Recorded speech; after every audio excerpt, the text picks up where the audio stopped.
There was a building that had about 15 fighters hiding out in there. And so we dropped 2 Hellfires into it.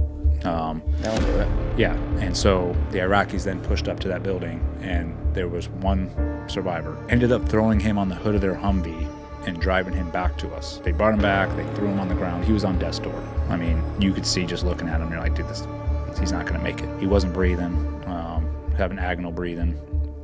And so we were, they pulled him off, and we were like, all right, what are we gonna do with this dude? So I was just like, get my med bag, treat him until he's gone, right?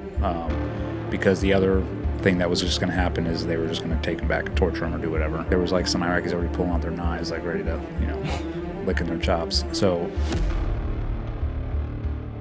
What's up, guys? If you haven't already, please smash that subscribe button and hit that like button on the video. And if you don't have time to watch this episode right now, I'd really appreciate it if you saved it to your watch later playlist on YouTube. Finally, if you'd like to follow me on Instagram or X, those links are in my description below. Eddie Gallagher, thank you for coming here, sir. Thank you for having me, man. This is going to be a very, very much needed conversation because you've gotten your story out in the past on Sean Ryan's show and Mike Ritland's show and some other podcasts as well. But I still think, obviously, because of the milieu that was caused in the media and the misrepresentation of things that happened with you, there are still a lot of people who probably haven't heard those podcasts before, who are listening today, who may have an idea of things that they don't understand. And I also want to point out we have our friend of the show, Jim DiOrio, here riding shotgun with us to help us out with all the military lingo. All the military lingo. I'll do my best to keep away from acronyms. But if they pop out, they will. It's just institutionalized. I'll stop you. It's all good. But what's it like to be you now in 2024? We'll get to the story, but you're now several years removed from all the drama and everything that happened. Like, it obviously still follows you in some ways, but are you at peace? You feeling good in life? Yeah, completely, man. Like I'm living my best life now. I think the further distance I get away from it, it's time heals all wounds. So yeah, the further I get away from it, it's not one of those things. It doesn't like irk at me or bother me anymore. I just focus on taking care of my family, being the best husband and father I can be, and then providing for my family. So I mean that's what men are supposed to do. So that's why I keep pushing forward. But at the same time, I don't mind still talking about the story because it's a catalyst to what we're doing now, which is with our Pipe Hitter Foundation. We formed that because of what happened to us, and that, for the past 5 years, we've helped out numerous law enforcement officers, active duty guys in the and girls in the military, and first responders when they are being unjustly accused for doing their job. We step in, we provide funds for their legal defense. We raise money. We provide emergency relief aid to their family as they're going through that time, and we also advocate for them. But the big thing I like that we do is we help mentor them, because when you're going through, when the government is coming down on you, it's like the ultimate form of betrayal. And what they do is they'll come down on you so hard they'll try and rip your families apart. That's their goal. And so we are able to, because we survived it, and because we have such a strong foundation as a marriage, and my wife's my best friend, we can talk to these couples and sort of give them advice on like, hey, try this, don't do this, you will get through this. So it's a blessing, man. And at this point in my life, I mean, as much of a show as that was, I'm glad it happened. It had to happen. You're glad it happened. Yeah, with all the people that I'm able to help now. I mean, I don't think we'd ever be in the spot that we're in now. And that's life, though, man. It's life's not fair. It's going to throw you curveballs. But I tell people, no matter what's thrown at you, if you challenge it and overcome that adversity, you should take all the experience that you had overcoming that adversity and pass it on to others, to help others, because that's what life's about, is service to others and trying to help your fellow man. Amen to that. That's pretty cool. How do you feel though? Like you were a SEAL for, I think, like 14 years, 15 years, something like that. 15, yeah. Okay, so you were in there a long time. Mm-hmm. You were known as a legendary trainer. You and I talked about it. It's come up a few times on this podcast with different guys. Taylor, yeah. And you obviously were all about the teams and are still best friends with so many guys that you served with over there. But obviously, it felt like a betrayal when maybe the top ranks turned against you. But how do you feel about like being a SEAL today? Are you still extremely proud, like the first day you were, to have been a part of that community, and you just look at it like there's a few black eyes here and we'll ignore that? Or does it taint your feeling as to what you did and all the deployments you did and the service you gave to the teams in the country?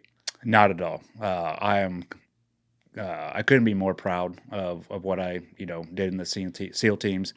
Becoming a SEAL, I tell people, I'm like, I don't think there's a higher calling than joining the military and serving this country, and then to do it at that level was it was a privilege. That's how I look at it.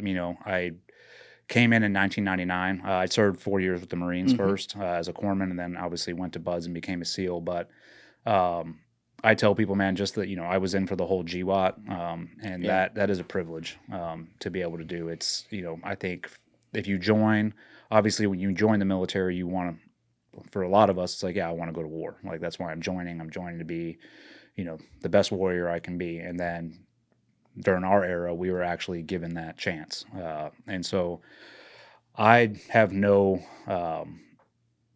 regrets or ill will towards being a SEAL. I think, and I try to explain it this way.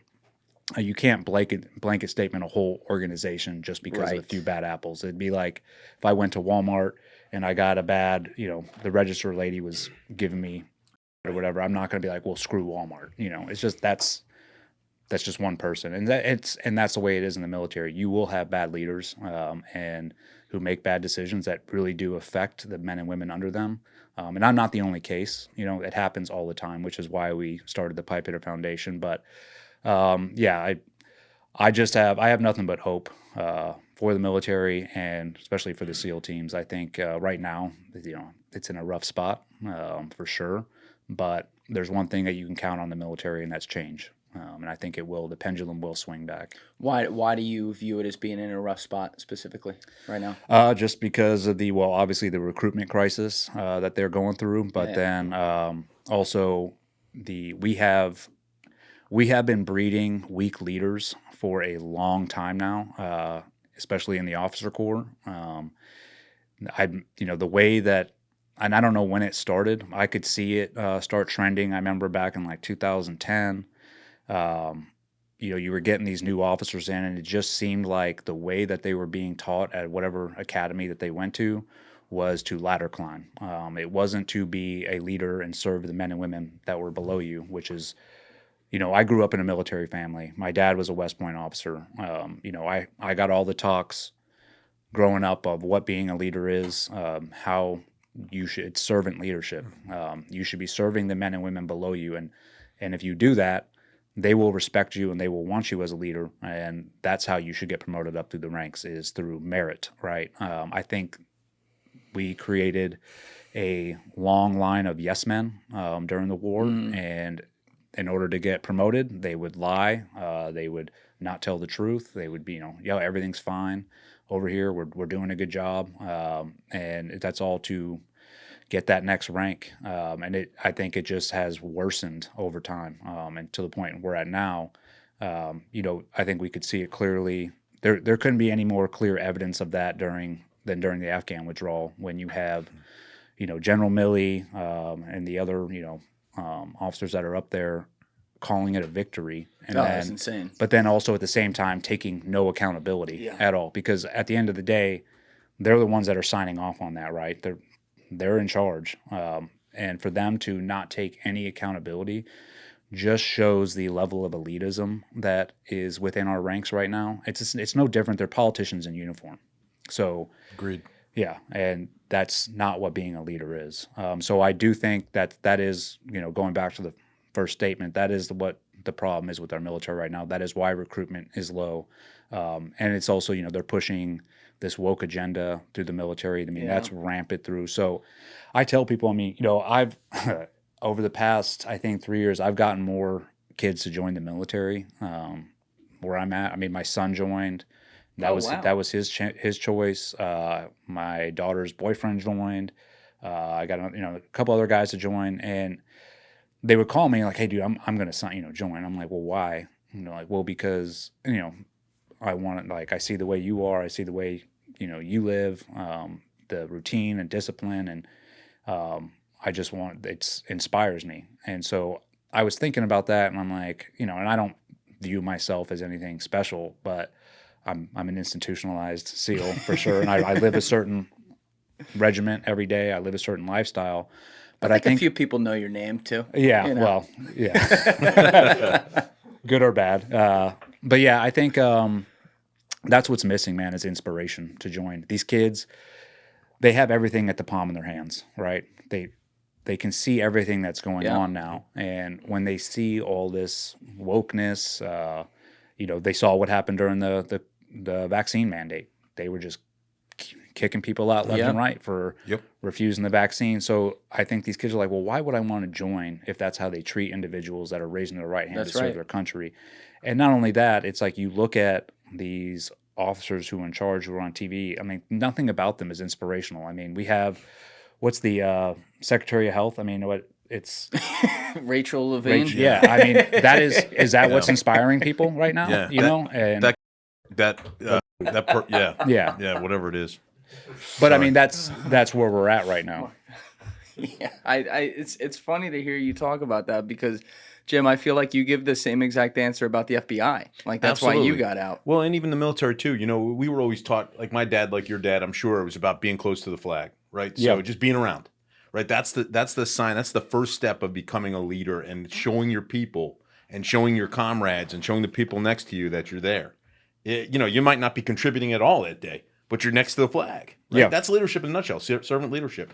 All my classmates from that small group that we've stayed tight. We still have the group text and everything else that goes down. It's all about that. It's all about leave ego at the door, leave pride at the door. It's all about soul, right? It's all about how you connect with those young people. Yeah. And for me, that's everything. What you just said, I mean, that's really our challenge. The other thing is, I really want to get involved any way I can to give my legal, and my with your foundation. I mean, that'd be awesome. I would love to, man. Yeah, we'll after this, we'll definitely connect with my executive director because we're always looking for people with any kind of background experience. And thinking outside the box a little bit, bro. Not just like the typical FBI. I remember on Sopranos, right? Uncle June was like, that FBI guy's so far up my I could taste the bill real quick, right? I mean, that's kind of the reputation still. You can't think outside of the box. Hey, you get this thing, you charge it, you move forward, and next. That's not the way it is. Exactly. And so I love what you're saying, man. But yeah, I mean, same thing with the Bureau. The Bureau is lost. Yep. Lost. I think, gone. It doesn't exist like I knew it. It's across the board. Yep. All the three-letter agencies, military. I mean, and I'll say, they've done a terrific job of infiltrating with their agenda. Man, you're not kidding. We've let it happen.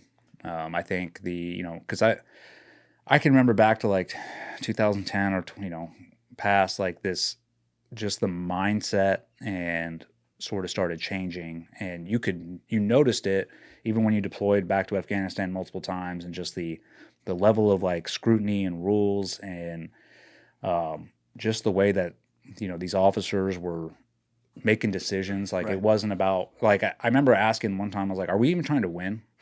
What are we doing? Like I thought we were here to win, and it wasn't about that anymore. It was more about staying in place, and a lot of the officers became super risk adverse. They're like, no, we're not going to go out there and hunt down the enemy. We're, this is how I'm going to promote is if I can bring everybody home in one piece, which is fine. That's what you want to do. But at the same time, you're there to do a job. That's right. And so what I found, is a lot of these officers were very risk adverse. They had no interest in taking it to the enemy or, trying to win. I think there also, I believe there's a huge fear that somehow still exists across the whole bureaucracy of what the media is going to do about things, because where the media is going to lean on issues like this. It's always about what's the big bad America doing at all times. And so they're going to come down on people like they did on you, but even on way smaller scale type stuff, just day to day with some of these decisions that happen, a lot of these in this case, more spineless type people who are, like you said, trying to rise the ranks, they gotta have that in the back of their head. Like, well, I don't agree with that, but I'll just go with it because I don't want NBC breathing down my Exactly. Yeah. It's all about protecting the institution at the end of the day. That is the truth. yeah. Even think of law enforcement. That's why we can't recruit into law enforcement. Young guys don't want to become cops. Yep. Same price. Guys It's and even girls. worse for law enforcement. It really is, Yeah. because now you're on, everything you do is scrutinized. Yep. But then you look at the top levels, look, Eddie, what you were saying, like I look at Lloyd Austin, Secretary of Defense. He could just go off for 4 or 5 days, doesn't have to tell anybody where he is. That's the guy that's leading, supposedly coordinating our efforts. Wasn't he your best friend at West Point? He wasn't, yeah. But he's around your dad's time, too. I think he's 74. He's a class 74 guy. And that guy just, boom, took it off through the rank. He just has taken off for really no reason. I don't see any, never around the flag. That's around the flag. Why the f***? Anyway. Yeah. But again, that's leadership. It starts from the top, though. Yeah, that's right. So look at the way our president acts. Yep. Right. Absolutely. He just comes and goes as he pleases. It's like, yeah, I'll talk to the country when I want. And then, so everybody else is taking that as as an example. And they're like, well, he's not doing it, then I don't got to do it. It's like, it seems like it's being it's run just very nonchalant. Absolutely. Like, whatever. And where it's at the same, like, did you guys see what's going on in this country? And not only this country, what's going on in this world? Do you think we would be taking this a little bit more serious and having a little bit more professionalism? But it just, I haven't seen it. Have you ever read the book, The Fourth Turning? No. So, highly recommend. I'm not going to go through the whole thing because people on the podcast will yell at me. I've done this probably 15 times before. But it's these guys, they were these historian sociologists in the mid-90s. And the thing about historians, unfortunately, is that they're usually like they can report on the history well, but there's this bias that happens where then they think they can predict the future. And so they're usually pretty bad at that because they take like these biases from what they got and they change the patterns, sometimes unknowingly, so they're not correct in what they predict. But what these guys did is they just found these generational patterns, especially like since like the Revolutionary War, in like these 80 to 85 year segments across 4 generations that would be in America. And they just said, okay, whatever's happened, we're just going to lift that and place it right here, and that's probably what's going to happen next. And it's really uncanny the shit they were able to kind of get at. The issue is that I'm like a back-end millennial, almost Gen Z. So when you look at the millennials, they're supposed to be a part of a pattern that's called like the hero generation. So think of the Greatest Generation, World War II. Yeah. That was the last time that happened. 80 to 85 years before that was the generation that fought the Civil War. 80 to 85 years before that was the generation that fought the Revolutionary War. Comes in cycles. You see the pattern. But now we're in this quote-unquote crisis period that they talk about, between 2020 and 2030. And the hero generation that's coming of age, which is my generation, doesn't have the... I'll put a simplified word on this, doesn't seem to have like the same courage that those other generations had. And it seems like in your case in particularly, you started to run into that as well, where you had younger generational guys who thought differently about things. Yeah. And, there wasn't the same, I don't know, like if you want to use the term respect for the shield, if you will, that guys like you and your generation had. I think, there is definitely a big generational gap when my last platoon, right? And I've said this before, I was 10 years older than the oldest dude in that platoon. I thought long and hard about it, and what I came to when I was locked up is when I came to this realization, because I couldn't comprehend like some of the mindset that they had, just some of the stuff that they were saying, like, I don't believe in this war, we shouldn't be doing this, and I'm like, well, why did you become a Navy SEAL? But when I was locked up, I was talking to some like 18, 19-year-old kids that were in there, and I think it was right after 9/11. September 11th, not 9/11, but after September 11th, 2019, I was locked up and I was talking to them about it. And to them, they were like, oh yeah, like it's just, we know that happened. But it's not, they don't have the same vigor, I guess, or like, right. That's what drove me like for the past 20 years. And that's what also drove my teammates and everybody that kept going back to war over and over and over was that day. But to them, that's just a piece of history. And it's no fault of their own. Just like if a Vietnam vet tried to talk to me about Vietnam, I'm not going to have the same passion about it because I'm like, dude, I wasn't around during that time. So I don't blame them, for not having that same mindset. But at the same time, I feel like what I saw is the community. I'll talk NSW specifically. NSW. Naval Special Warfare. That's where the SEAL teams fall under. They started like sort of kowtowing to the younger kids. Are like, hey man, like these kids are different now. You have to change. And it was like, wait a minute, what? And that's the way I think it's been rolling. It's like, how can we change to satisfy this younger generation that's coming in? And that includes like lowering the standards and doing all this stuff that, that when I was brought up, it was like, if you don't meet the standard, you're gone. That's it. Like, and that's it. Simple. And that there's a reason.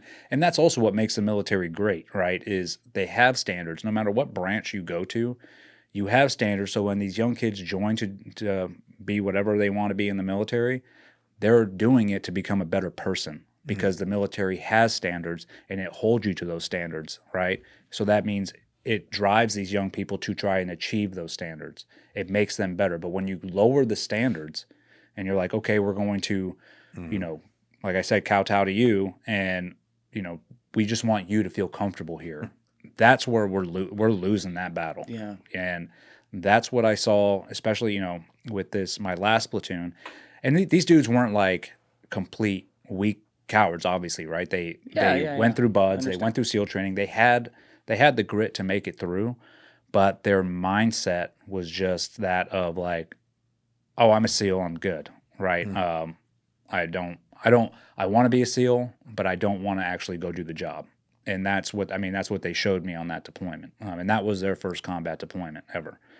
So the one in 2017. Yeah, to Mosul. We're going to get to that. Yeah. So I think that, that is also a big part of the problem here. I mean, we are supposed to be America's fighting force. That's right. And if you are a fighting force, then you need to have standards to make sure you are the most elite fighting force that no other country wants to mess with. And I think right now we're at a point, and we're not completely weak, but we're showing signs of it all over the place.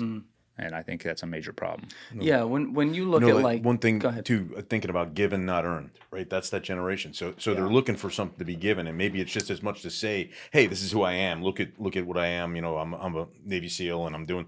But it's kind of like that also totally destroys the person that has that mindset. Because at the end of the day, they're thinking, I want to earn this. Yeah. But nobody's. I don't have to. Because the higher ups are not holding me responsible. Entitlement. Yeah, it's complete, and it's not just in the military. Obviously, it's across the board. Parenting and everything that we do, right? If you're it's instant gratification with this. And so, hey, that's what I want, and I really don't want to work. I've heard kids say like, yeah, I want to have all that stuff, but I really don't want to work. Well, how the fuck, how the fuck can you do that? Yeah, but like, they believe it, and it's crazy. But anyway, I think the military just reflects society. It does. As we move forward. It for sure does.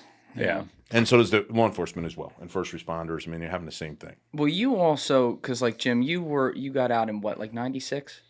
Yeah, I transitioned in. Well, transition, that sounds bad if we're talking about the health guy. I moved. Speaking of the new generation. I had that gap from 94 to 98, right? So done pretty much in 94, but still crossing over. Again, oh my God, this is terrible. Don't you edit this shit to make it look like I got new plans. But yeah, I mean, like I look back and we were more. I don't want to say better. I don't think we're better. I think these kids these days are more educated. They're more with They're it. smarter. They're smart. Yeah, tech-wise, technologically, yes, more intelligent, and I definitely saw that with them. I was like, dude, these kids can work anything. What's that fucking drone up there? Yeah, they could pick up stuff real quick. Where my Neanderthal ass, who had been in for 18 years at that point, I'm playing catch up. Like, holy shit, yeah.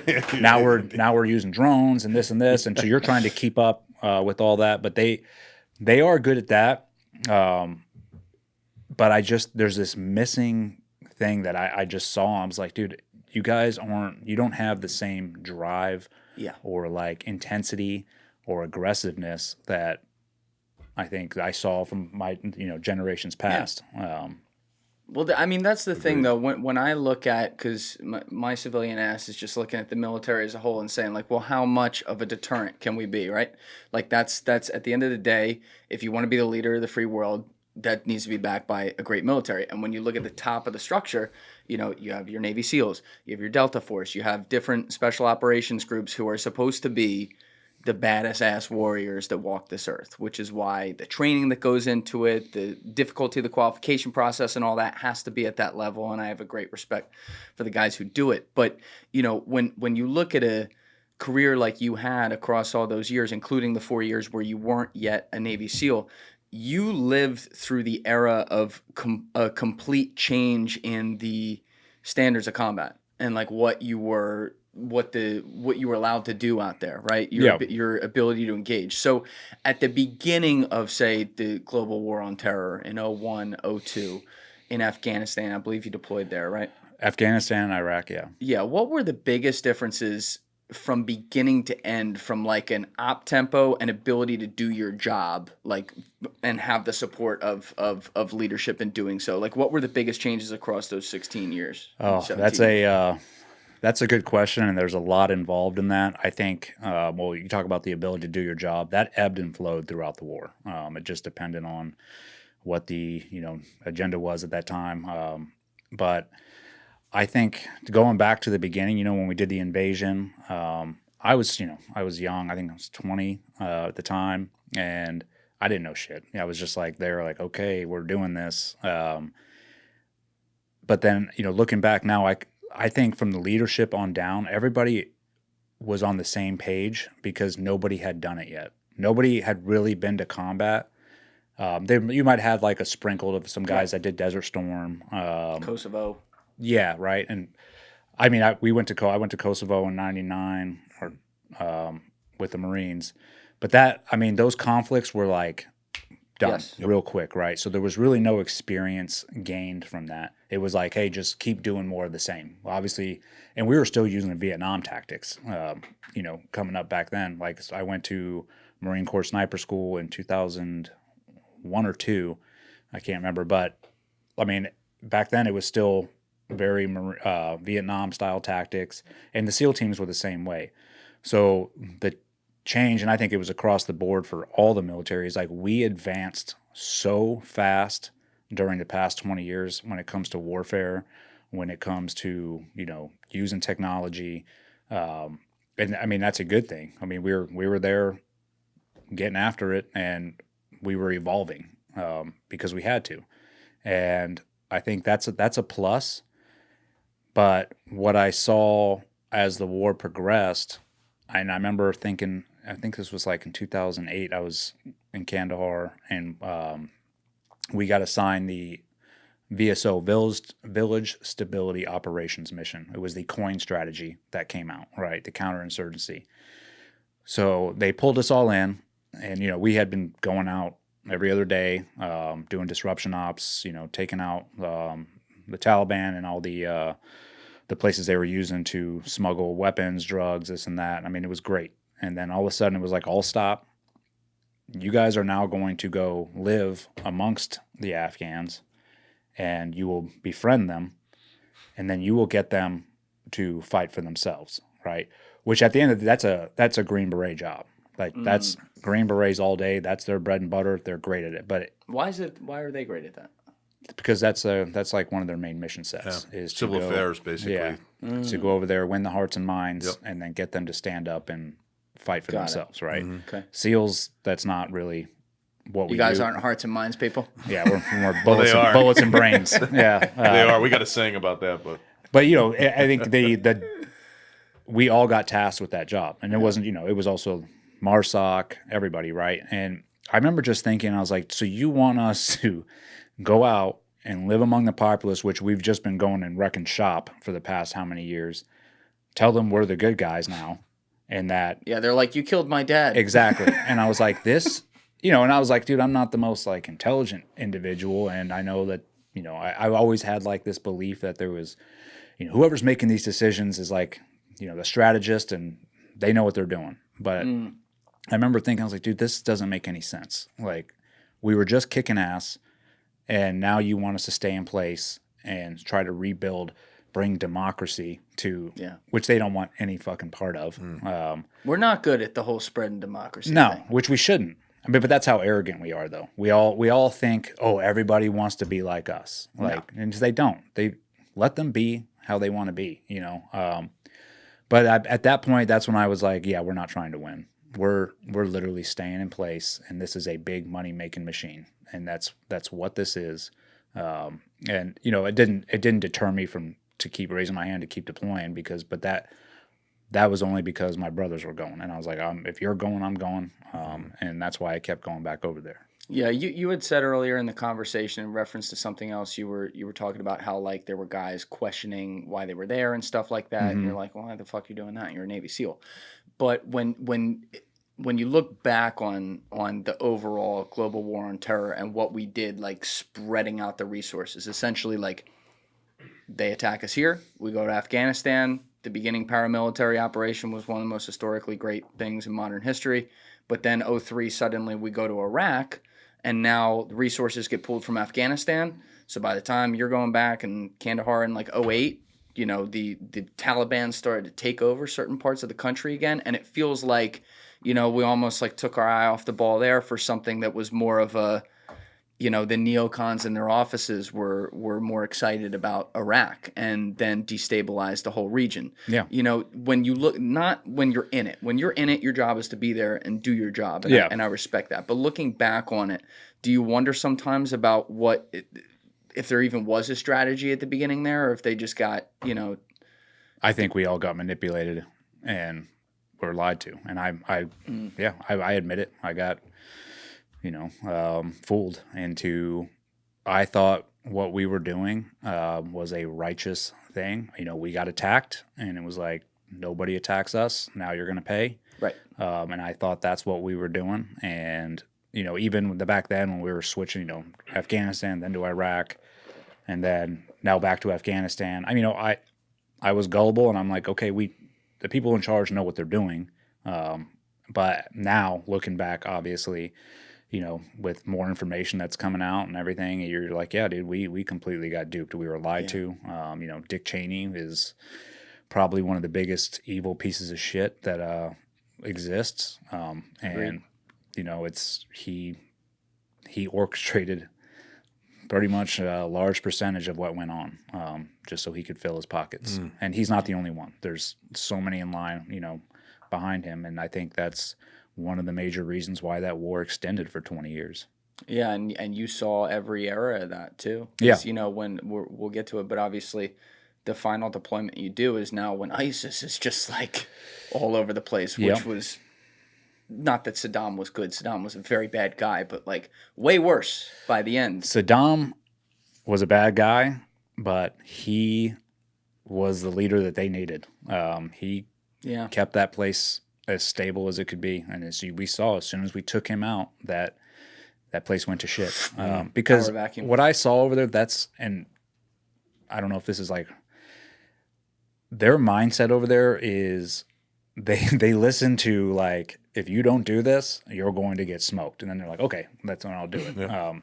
But if you give them the free option, like you can do what you want, there's no I don't know how to think of like a civilized. They don't have a civilized way of doing things, right? So if they don't have some dictator in power that's sort of laying down the rules, then they run amok. It's the collegiate culture thing. Yeah, but not at the end of the day. Yeah, Saddam Hussein was an evil person. But then, you know, we formed ISIS pretty much. I mean, that's on us. We put them all, you know, all the mams in prison camps when we were over there, and that's where Baghdadi freaking formed ISIS, and that became the most aggressive terrorist organization out of all of them. My friend Joby Warwick, who's been on the show a couple times, episode 134 and 198, he wrote the Pulitzer Prize book Black Flags, which is about like how ISIS formed and everything. And when you look at the genesis of that, because people just thought of it as this thing, we started seeing videos in like summer 2014. When you look at the genesis of going all the way back to al-Zarqawi and, you know, him slipping through the system and then being allowed to move between countries and formulate a following and build that culture that then Baghdadi just, you know, explodes on top of that, it's infuriating to see it because there were so many opportunities to kind of nip it in the bud. Yep. There was a lot of opportunities to nip it in the bud Yeah. the past 20 years. I mean, that's, again, I feel like there's a lot behind that answer. yeah. It's, you know, it's one of those things. And, you know, I don't regret, you know, going and do what I did and with my brothers for the past 20 years at all, because there was, at the end of the day, and this is how I talk about it, you know, because I think there's a lot of veterans that struggle now with just the way the Afghan war ended. And they're like, you know, they have all these regrets and like, what was it worth? Why was I even over there? And we all lost lots of friends over there. Yeah. I just break it down to as simple, you know, as simplistic as possible. I'm like, there was evil. There's evil people over there, and we were able to take them off this earth. And that, you know, there's evil people in this country too. But at the end of the day, we got to do that because we did see pure evil over there. And yeah, we were able to diminish it. But it just, it was like, there was no end at all. Yeah. Yeah, it's when I don't know if the word love here, but like I enjoy reading a lot of the modern history of that of what happened over there, because we saw the, you know, Jihadi John in the media and stuff like that, and we saw horrific things. But when you look at the scope of how deep and intense the evil that ISIS went, I mean, like I never heard about the Yazidis here. And then I started reading about that story like 3 years ago. I'm like, holy shit. Yeah. You had like 1.5 million people completely targeted, half of them wiped off the earth like that. You know, we're supposed to be talking about genocide and stuff like that and the whole never again, which I totally agree with, obviously. And yet there's things like this that aren't even reported in the history that are the same people that you were on the ground fighting and sometimes being told, you know, you can't take action against some of these guys. Yeah. And I can imagine that has to be infuriating. Yeah, I mean, it was definitely frustrating, especially during the Obama regime.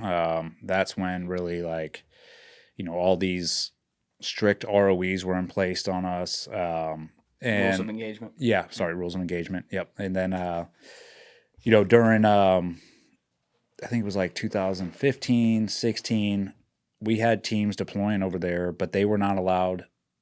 They could watch ISIS all day. They were like watching them from the forward line of advance and seeing, and then if they wanted to engage them, it literally took 5 different channels to get approval. So they would be like, hey, I see this dude, you know, torturing a woman or planting an ID. I can shoot him. Oh my God. And then that would have to go all the way up to the White House, then come back down and be like, yes, take the shot. And it's 3 hours later. And it's like, dude, he's gone. So nobody had approval on the ground to do anything, and until Trump came in. And then once Trump became president, he gave authority back to the people on the ground, was like, take care of this problem. You get them up the floors. Yeah. Yeah. He said, kill them all. And that was from Mattis as well. He was like, take the gloves off and get it done. That was actually one thing in Trump's foreign policy I did like. He did a great job on ISIS. Like, he came in and that was... It definitely shifted. Because he gave us a directive. We had not been given a directive in I don't know how long during the Obama era. It was like there was no, you're going to, like I talked about earlier, doing the village stability operations, right? It's like, okay, we're doing this, but why? Why are we doing this? And you could have, you know, officers would come in and explain all they're doing is regurgitating whatever was told to them. Truth. And you're like, dude, you don't even know why we're doing this. Don't act like you're smarter than the rest of us. Like, what is the end state here? And there was no like end state given. Like, this, we're doing this because this. Until Trump came in and was like, we're done. Take the gloves off, kill them all, and that's it. And so that's all you really need to tell troops on the ground. I mean, and it doesn't mean that troops on the ground be like, yeah, go crazy and kill everybody. Right. It's like, no. We're trained to do this, so then we can formulate a plan like this is how we're going to attack this problem. But we are going to get the job done because that's what we were told to do. Yeah. And that was the first time in a long time. And that was right at the end of your time. Too, yeah, that was in 2017. All right, so Obama's big. I think about the one thing where he was like, "Look, you can't travel down the center of the roads. Stay off to the side."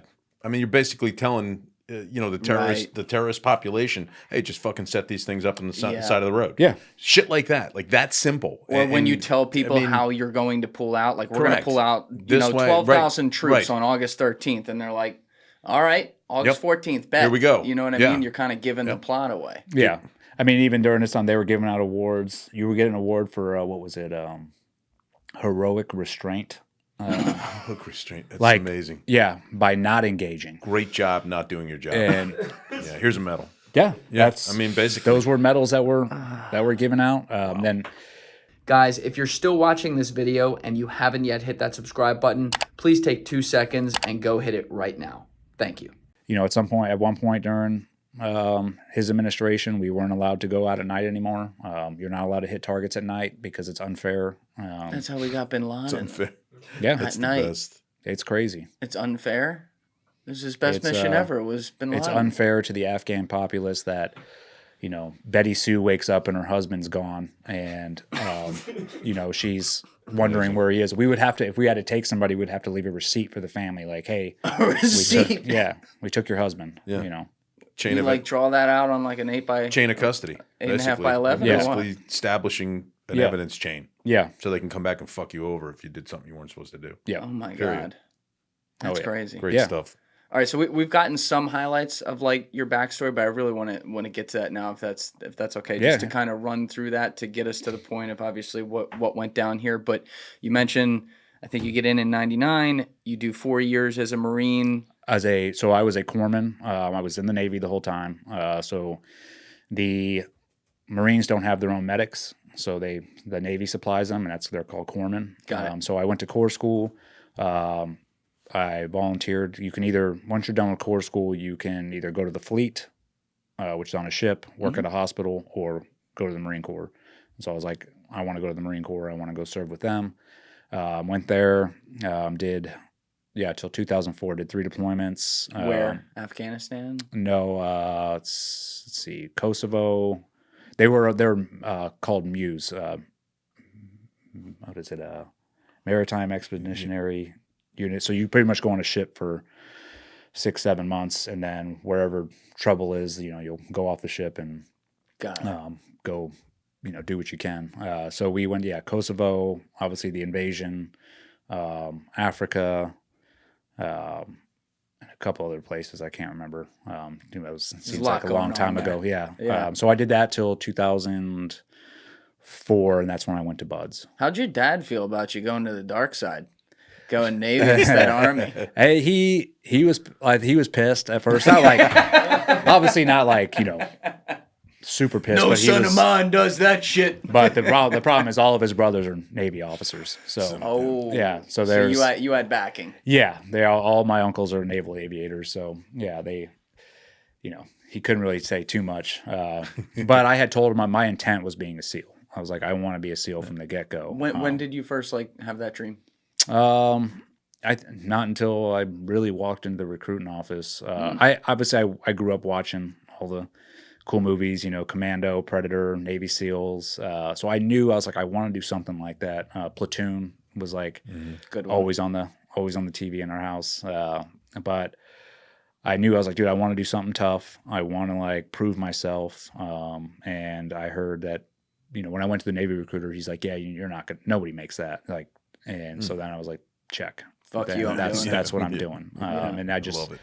Once I made that decision, it became an obsession.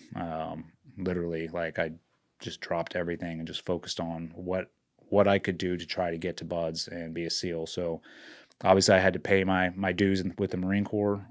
But the whole time I was in the Marines, I had no life. I was, if I wasn't training with the Marines, then I was training to go to Buds. Right. And I volunteered for every school that would just better my chances of making it through. So I went to, obviously I got to go to Marine Corps Sniper School, which is unheard of as a Navy corpsman, but it was a privilege to be able to go through that. I went to Marine Corps Water Instructor Survival School, which is a very tough course. I became the only Marine Corps water instructor survival in my battalion. So then I had to swim qual like all the Marines in the battalion.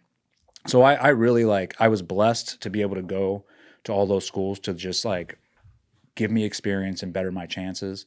And so by the time I got to Buzz in 2004, I was a more mature Right.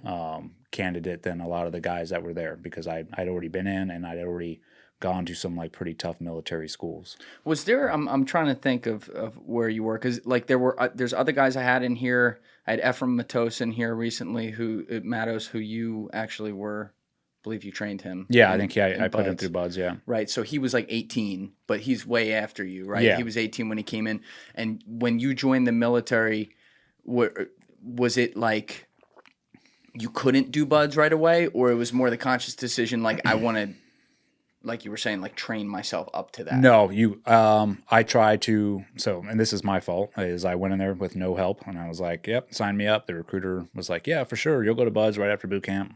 No contract. So right when I got done with boot camp, they were like, you're not going to Buds, you're going here. So to like back then, in order to go to Buds right away, you had to get a contract saying that, and it was pretty tough to do back then. So it wasn't until I think when Ephraim and all those guys started going through, they developed a program which if you were going to Buds, you were completely separated at boot camp. So you were just with a group of guys that were all trying to go to Buds. And then you went to right across the street, Great Lakes. They had it was called a preparatory course.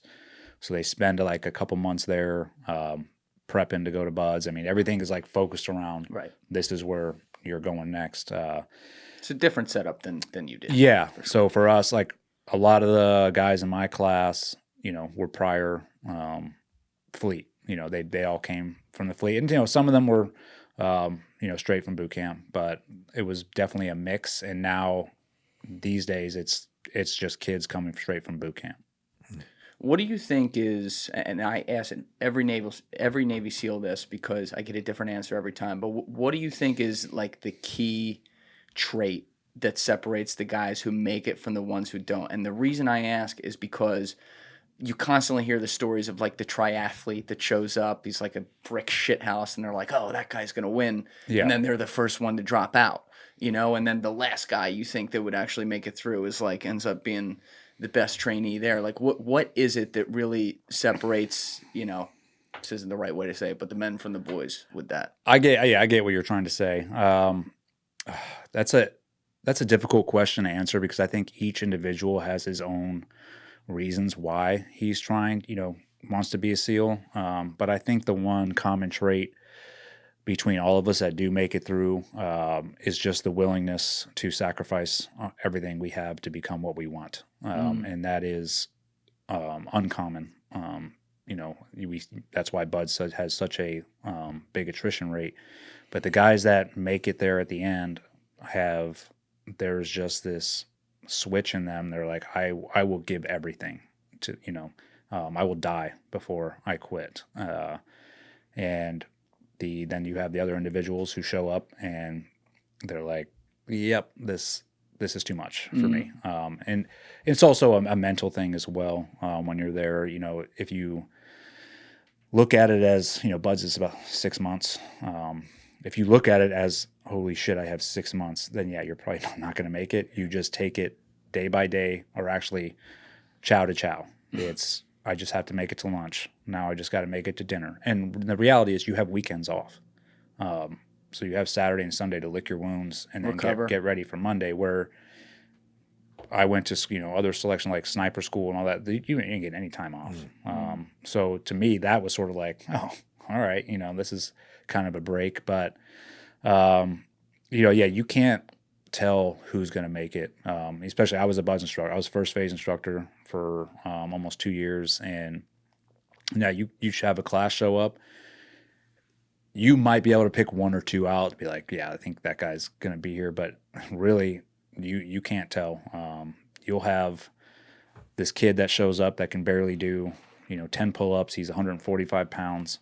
He's standing there at the end because he just refuses to quit, and he's got something to prove. And that's really what we're looking for. We don't care what you look like. We don't care how big or jacked you are. Do you have what it takes to get your shit pushed in every day, and then still get up and do the job? Yeah. And How'd you feel at the end when you made it? You seem like an all business kind of guy.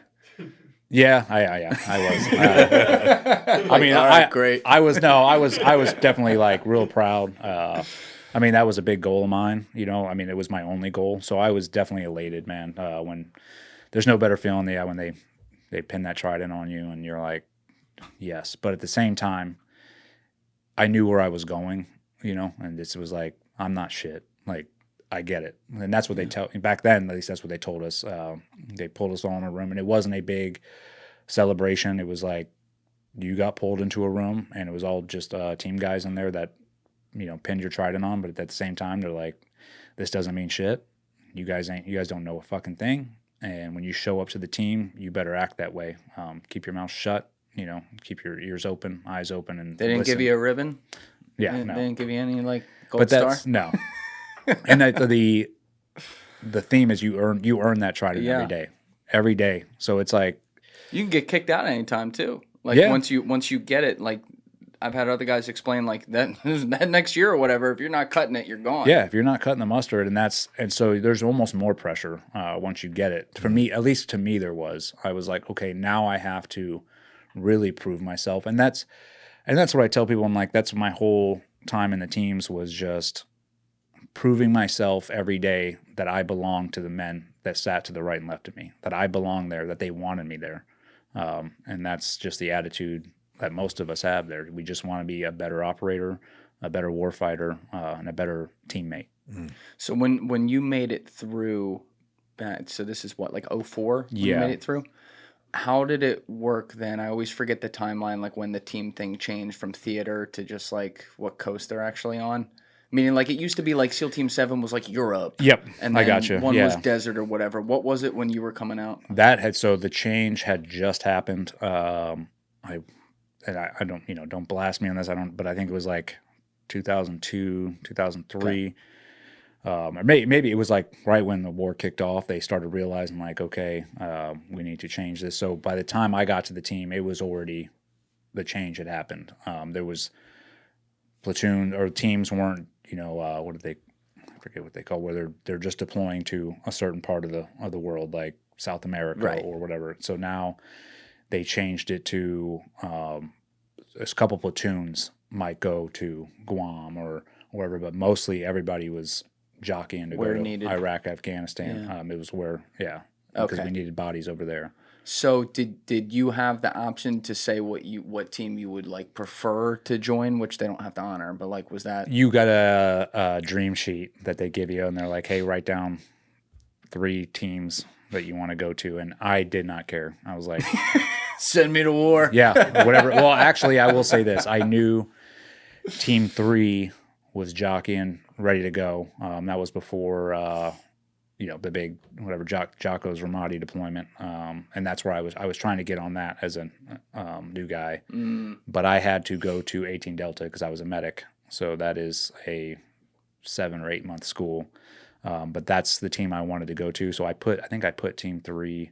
I think I put an East Coast team. I was like, dude, whoever takes me, I'll go. And I just ended up going to Team 1. You were on Team 1 at first. Okay. Stalingrad 1. The Stalingrad one? Yeah. What's going on there? It's got the most history. So the Team 1 was known as like the Nazis of all the teams, like haircuts, uniform inspections, formations. They were very militarized, I guess, compared to the other teams. So that's where I got to go there first. But coming from the Marine Corps, I was like, yeah, this isn't anything close. right. So it's still the teams, yeah. Yeah. So where did you first deploy, and how soon did you deploy after actually joining the team? I think I showed up after 18 Delta. We just started workup, so I showed up. I think a week later we were in workup, so I deployed probably a year later. So we went right into training, did the whole. So you go to workup. Workup is about 6 months, and then you do, and I'm going to jack this up. It's like individual, like SIT is what they called it, and I forget the acronym, but it's where your platoon, you go through workup, you're assessed by other SEALs, you're graded, And then you have about 3 months after that to work on your own as a platoon to like, hey, here's the things that we need to work on. And we now know what theater we're going, so we know what we need to work on. That gives you about 3 to 4 months there, and then you deploy. And what was your specialty coming in? So I obviously came in as a medic because I showed up, but I also was already a sniper. Because I went to Marine Corps sniper school. Right. So I had those 2 qualifications as a new guy right off the bat. Okay. So that makes you valuable. You got a couple things going on. Was that at Quantico? Did you do sniper school no, in Quantico? Stone Bay. Okay. Yeah, Camp Lejeune. Okay. And where was the first deployment? To hit Iraq. It's about an hour and a half from Al Assad. So yeah, we went out there. We relieved an ODA team, which is Green Berets, and we had a Marine unit that was co-located with us, and so we just spent our whole time doing DAs.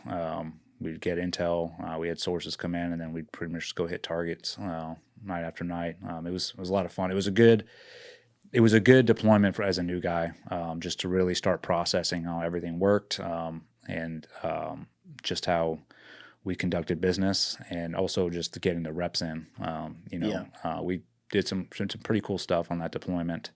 So that one was about 6 months long. What when you say cool stuff, what'd you do?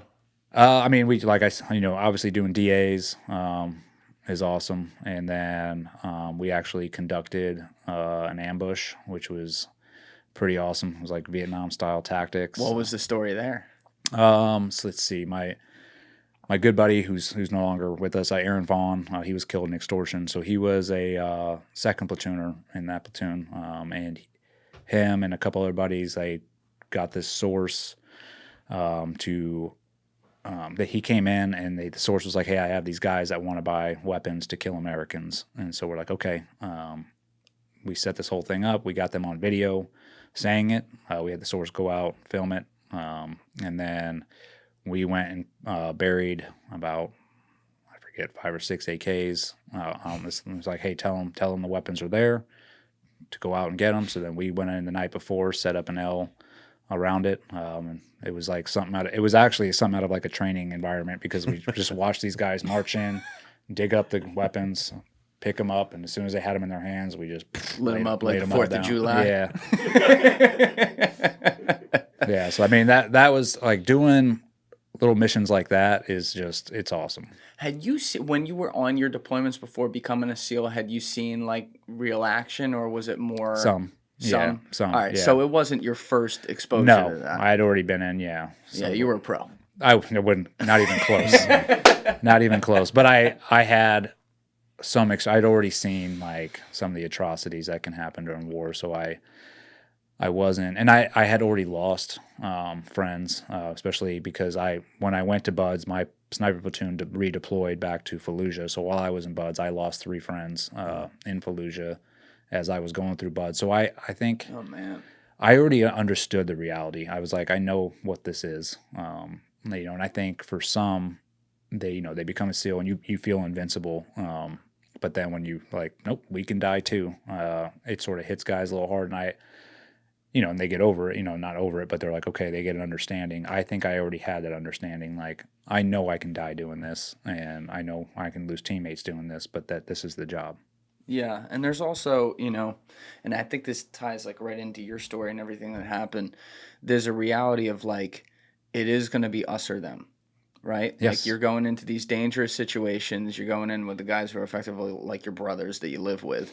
And when you get into tight spots where you got to make impossible decisions in split seconds, you're going to protect the shield more than anything. And unfortunately, like, we all want this world to be this perfect place where everything makes sense, but Yeah. shit is foggy as fuck. It's in gray. war. It's all gray. Yeah. And that's the misconception I think people have that aren't, haven't been, is they think it's like this black and white, there's the good guys and the bad guys, and there's uniforms, and it's like, and it's stuff that they've probably seen in movies, depicted in movies, and even like, these remakes, stuff in World War II or these documentaries in World War II, it shows, these pictures of soldiers passing out candy bars and like being the heroes.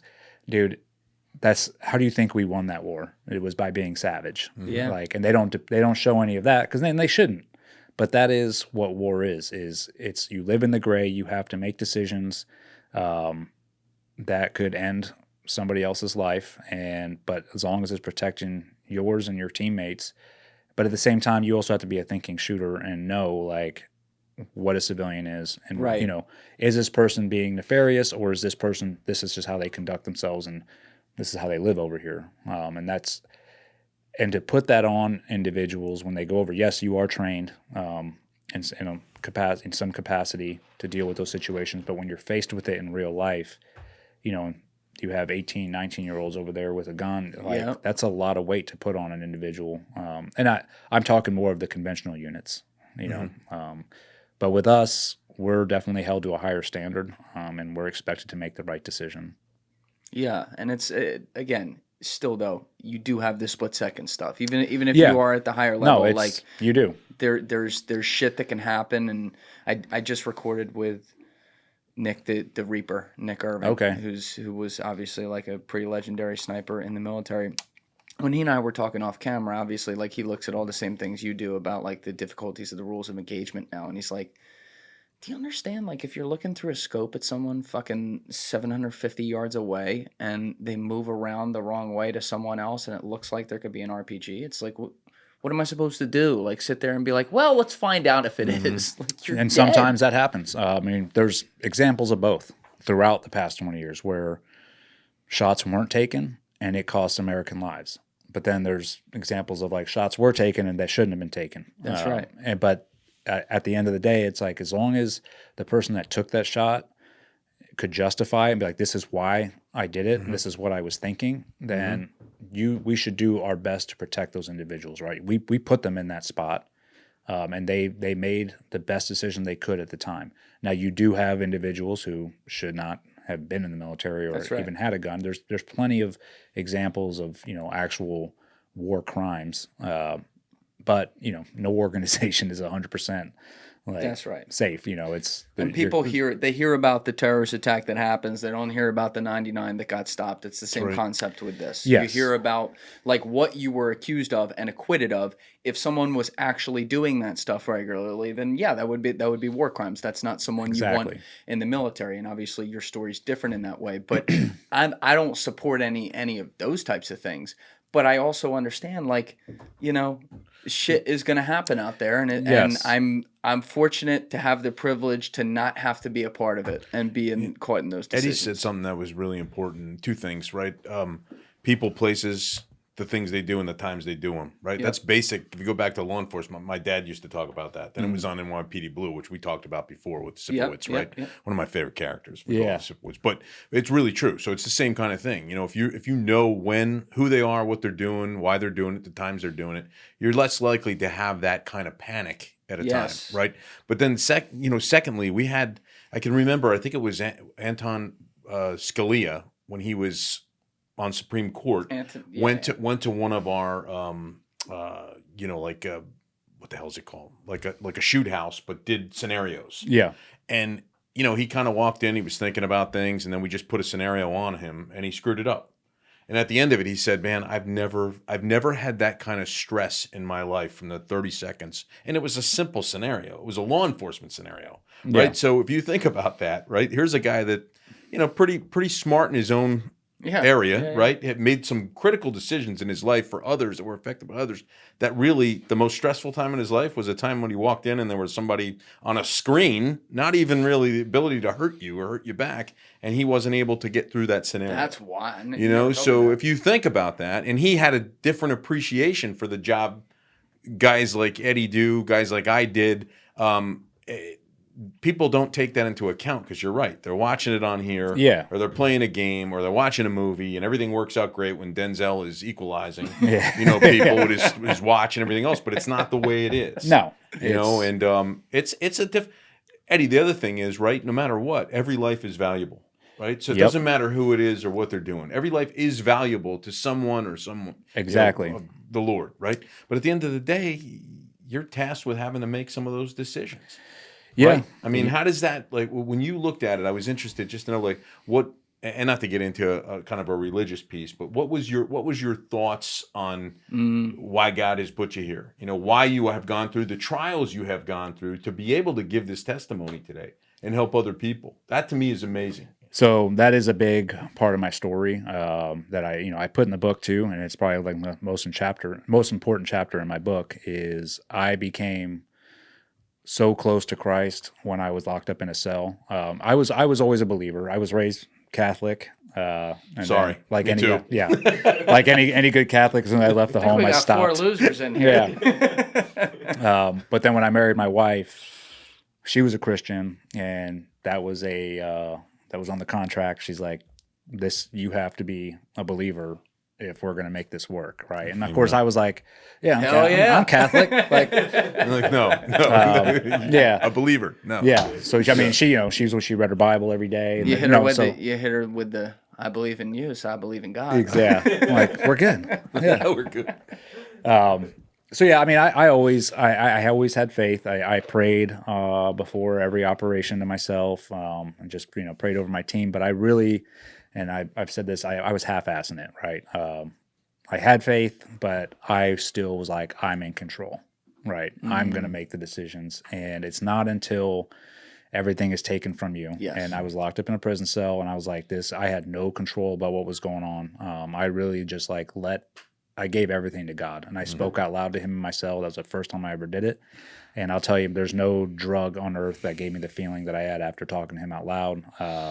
And ever since then, like that, he is a pivotal part of my life. And I every morning I have a routine. I get up, I talk to him, I read my Bible. I have my own relationship with him, and he helps me get through day to day. But it's also given me a better perspective on life.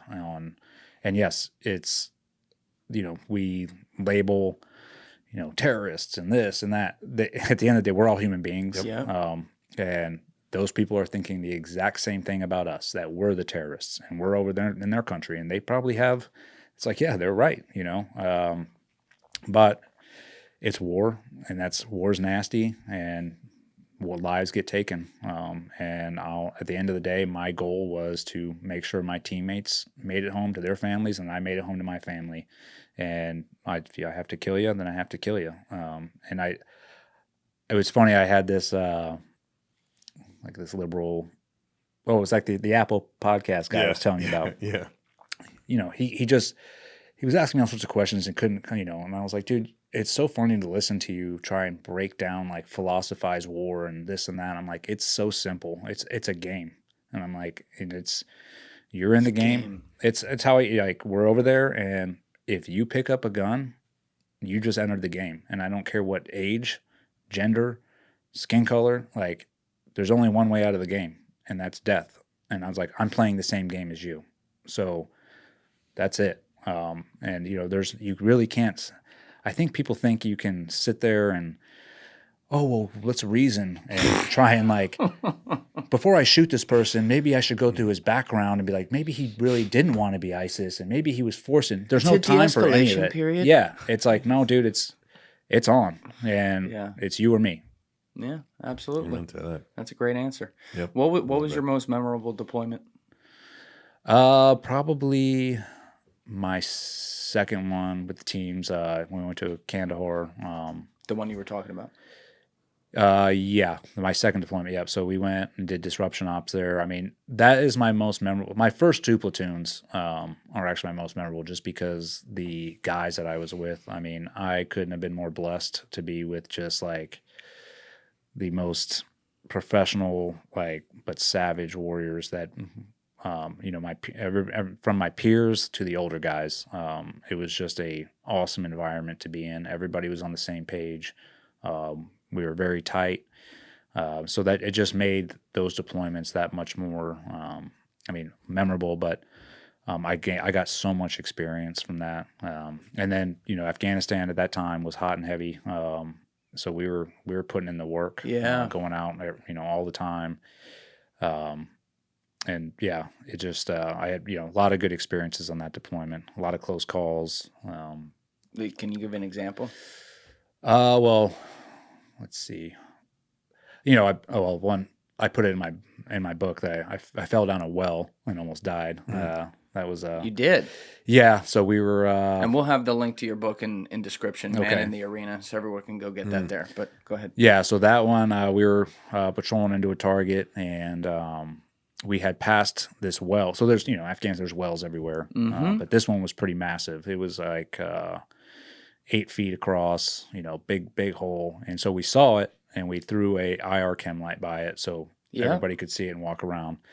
I was the breacher, so they wanted to blow down a wall. I ran up, pulled the wall charges out of my bag, started setting them up, and then they decided not to do it. They were like, hey, we found another way in, so let's not go explosive. So I was like, all right. And I pulled the breaches down, put my ruck back on. Now I'm in the back of the patrol, catching up. And what happened was one of the Afghanis that we were with had accidentally kicked the IR chem light down the well. So there was no loom that night. What loom is when you're under night vision, right? There's the moon's not out. You really can't see too great. I mean, it's still dark. So I could not. I was walking, and I remember thinking, I'm like, dude, where is that hole? And then I just fell down. It was like a 25-foot drop. Oh, man. But luckily, there was water at the bottom, a good 8 feet of water. Did you get hurt? I bashed my head on the way down. Banged the knee. good. But really, I was down there for probably 45 minutes treading water. They couldn't get me out. It was, I think it was November, so it was freezing out. So they eventually, and actually an Afghan is the one who, one of the Afghan guys, they found a tunnel that went down. It was a little opening above me. So he had burrowed himself down there, and then I ended up getting out through that tunnel. One of my teammates came down and ended up pulling me out, but I was hyped out, completely just, Oh, yeah. But Nick, actually, his buddy Pemberton had the same story at a similar time. I think that was in Iraq, though, right? Yeah. They moved to Iraq at that point, but he fell down like a manhole like that at night. His was like 85 feet, and thank God there was water at the bottom. Really? And yeah, he was treading water. He like broke his leg and shit. But yeah, it's crazy that he was saying, there's a lot of this stuff over there. Yeah, I think a Green Beret had died a week prior, falling down a well. There was no water, so I mean, they're all over the place there. But yeah, that was a memorable moment. We got it on video. So like when I was treading water, so I had my rucksack on. I was a medic, so I had all my medical gear. I was a breacher, so I had wall charges. I had the 50 cal sniper rifle broken down, and then I had my M4 slung. And so when I was treading water, I was pretty much like going underneath, coming back up, and so I ended up dropping my M4. I was like, the thing was, and I just let it go. So when they pulled me out, it's like Rose letting Jack go. Yeah. Right. Yeah. They could have both made it, by the way. Dude, that bitch had so much room on that easily. thing. That's fucked up. Rose is selfish. She's a Catholic. Yeah. She's not a Christian. But yeah, we ended up we went to the target anyways, got in a little firefight, and then... You got in a firefight right after that? Yeah. So you've been down in a well, treading water for 45 minutes. I was in Polypro too, so they had stripped me naked and put on Polypro on me to warm me up, and so I'm at this compound, and we started taking incoming fire, and I'm like, what the fuck? So I grabbed I had the 50 cal still, so I cleaned it and I got it back up and joined the fun, but then my OIC was like, hey, you need to go back. We need to retrieve that rifle. We can't leave it there. And they really changed that opinion in the next 11 years, apparently. Yeah, right? Yeah. So everything. So I had to patrol back. Well, he was like, hey, we're going to send somebody to go get it. And I was like, no, that's my rifle. I'm the one who fell. I'm going to go back. So I went back. You're going to jump into the well. So yeah, that's on video. My buddy was filming it. I jumped back in. I found it. Do we have that video? Is that public? I don't know if that's public. I can Damn it. See if I can send it to you. The funny part of that, though, is I lost my wedding ring. So I had, as I'm going down and digging down, I found my gun that came up and my wedding ring was gone, which I don't know why I was wearing it in the first place on and off. But Yeah, my wife, she doesn't let me live that down. Oh, that's terrible. Got the rifle, Yeah. but didn't get the weapon. Yeah. So she's like, I bitch. see what's more important. We'll get another one. That's hilarious. Yeah. It's wild. We've just ironically had several guys in here who were in Afghanistan, particularly during those years, like 2008 to like 2012. It was nasty. And oh my God, the shit that was going down. It was nasty. Like that deployment, we would, we were told we had to go to every ramp ceremony, right? Which is, they're like, hey, you're going to pay respects. And we were all on board with it. But what ended up happening is we're going to ramp ceremonies every night. So you were just watching these caskets get loaded on. And then eventually, I think it was like at some point, man, this is sort of like demoralizing. Yeah, definitely. It's having an effect on everybody. But that's just, I mean, that's how bad it was during that time. I think we were there during one of the deadliest years. Yes. So, yeah, I mean, and that's all those poor, conventional Army, Marines. I mean, they were just getting worked. And, it was hard to watch. Was but that 2010 you said, or 09, Oh, 08, 09. 09. Yeah. Are you Okay. still SEAL Team 1 at that time? Yes. Okay. Yeah.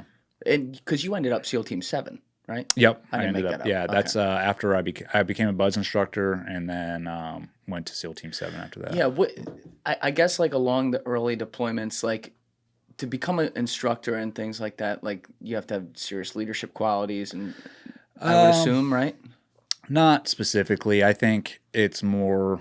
I mean, obviously they want, especially in first phase, I think they want a person that holds himself to the SEAL standard, looks the part, because you have to think about it. That's the first thing a student sees when he comes to BUDS, Yeah. right? Is like, holy shit, these are the Navy SEALs that are putting me through. And so you don't want some like half-assed dude that's like, whatever. You want a guy that's like, hey, I'm holding the standard. You better, in order to get past first phase, you will meet these standards, and I'm doing everything with you, right? Were you more hyped up than you were with like Tommy G on the beach when you were disappointed in Yeah, Afghanistan? just a little bit. Which, by the way, shout out to our mutual friend. Yeah, Tommy, for he's the hooking man, us dude. up. Yeah, That was an awesome documentary. he did. you guys Fantastic did. job. what did Tommy say? What was his quote? Any good quotes when he was getting smoked? Oh, by Eddie? Yeah. No, I think he just thought like he'd be able to do it easily. He's like, I'm a wrestler. I could get through this. Yeah, No. yeah, he No, found out in about 10 minutes. Yeah, I love you're like, you don't have enough sand on you. Let me spray that on you. Sprinkle it. I'm like, there's no way he was this low key during training. Actually, I mean, you're not a lot of yelling. You don't have to yell at BUDS. You don't feel like a big yeller. No, I'm. What did they call me?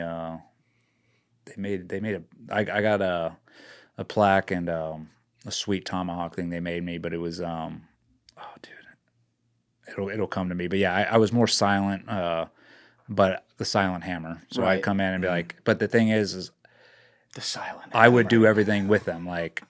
If I could, I'd be like, hey, I'm going to do the 4 mile time run with you guys. I'm going to do the O course with you. I did 2 mile ocean swims with them. And that was more just to lead by example. Like, dude, this doesn't end once you make it through BUDS. This is a lifestyle. Like, you have to perform all the time. And, and then you do have some instructors that let themselves go and they're sort of sloppy and they don't want anything to do. Like, I'm not going to go PT them. But I wasn't I was pretty, intense. Yeah, you were about that. Yeah, I was about the So, Yeah. which I was, I have a lot of guys that I put through who will call me and be like, "Dude, thank you."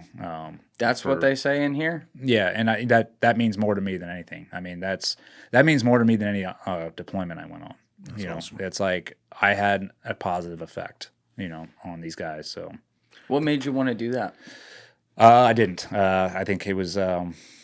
They were like, hey, you need to take a break. Or like, so once you do a bunch of rotations, they're like, hey, you can't just keep doing them. You have to, they call it giving back to the team. So like you have to go somewhere to either train, be at TradeEt where you put, grade platoons as they come through. You go to first. There's a bunch of options to go to. And they knew, they were like, dude, you're going to first phase. Like you're, pretty in shape and you're all about it. So I went there kicking and screaming. I wanted to do another platoon. I just wanted to keep going. But the reality is, and my wife was like, yes. Like, Time to settle down a little bit. Yeah. Like I want, it'd be cool to be home for a couple years.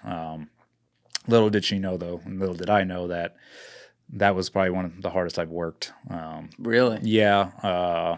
Because at the time we were undermanned, and they were also trying to produce more SEALs. The directive came out from Obama that he wanted 500 more SEALs, which is ridiculous. But so they upped the class sizes, and then they also upped the classes. So it was 7 classes a year.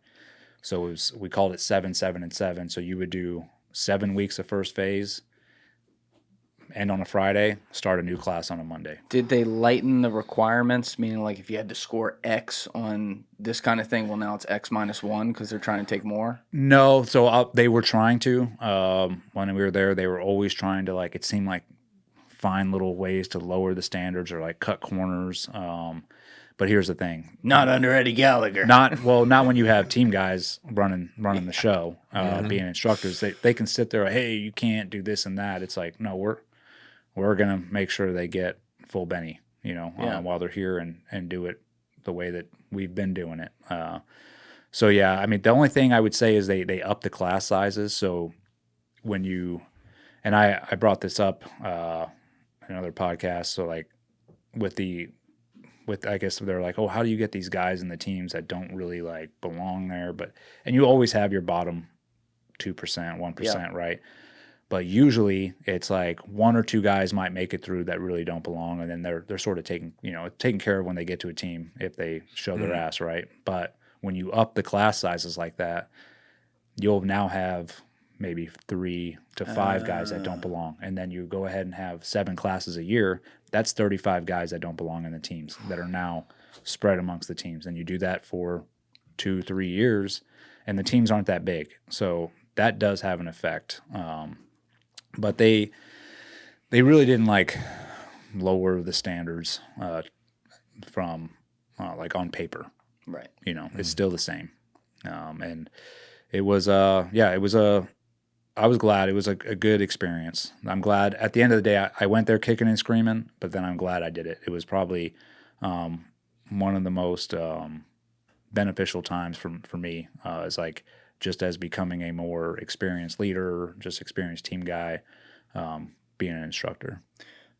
But this was the hardest you ever worked to that point. I mean, I would say that like being at home, I was never home. I would get up 4 a.m. I wouldn't get home till 6, 7 at night. And then you work hell weeks, and you're pretty much not home. I always had the midnight to 8 in the morning shift, so you're on a totally different schedule.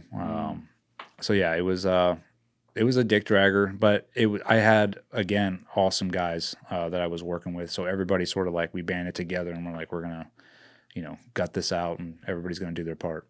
Was Dan Corbett a trainer while you were a trainer too?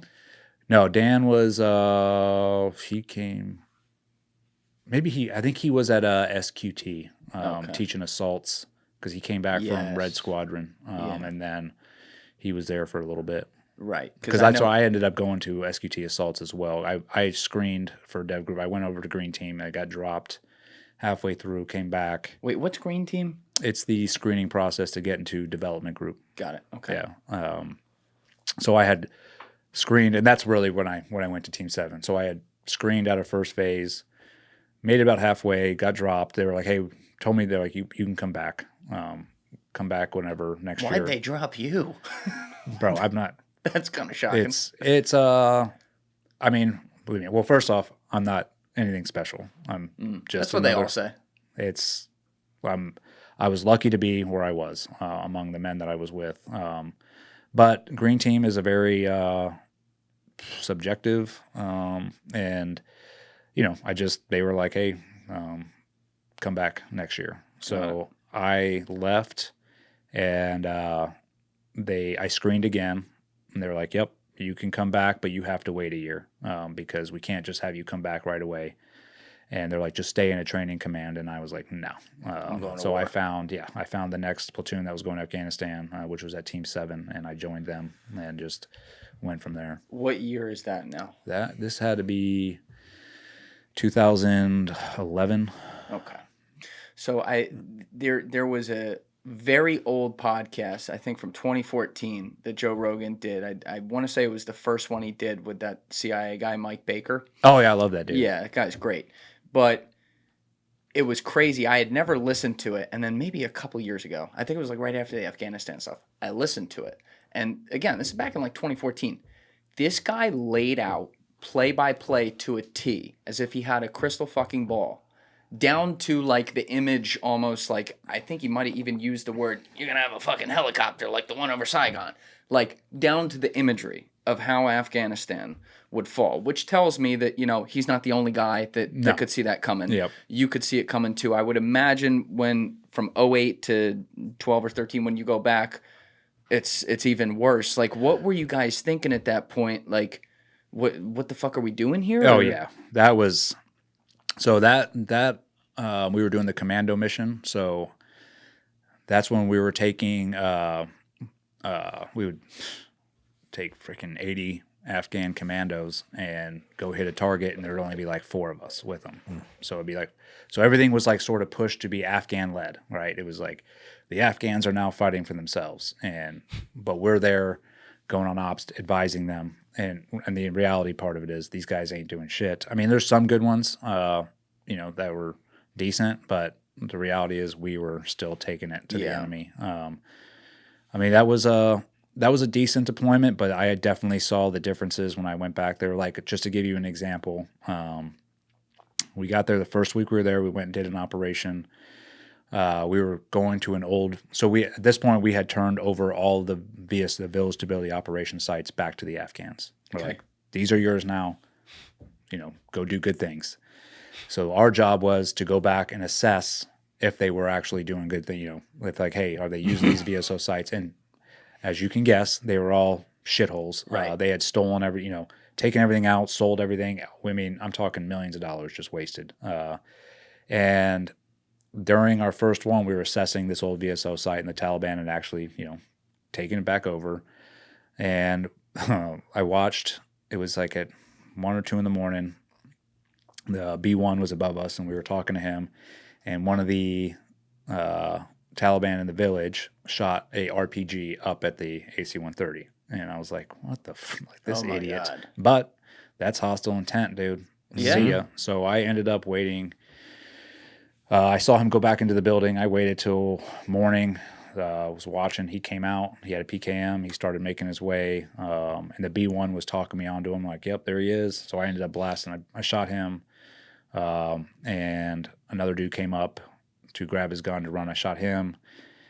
I get back from that op, and I am put under investigation right off the bat.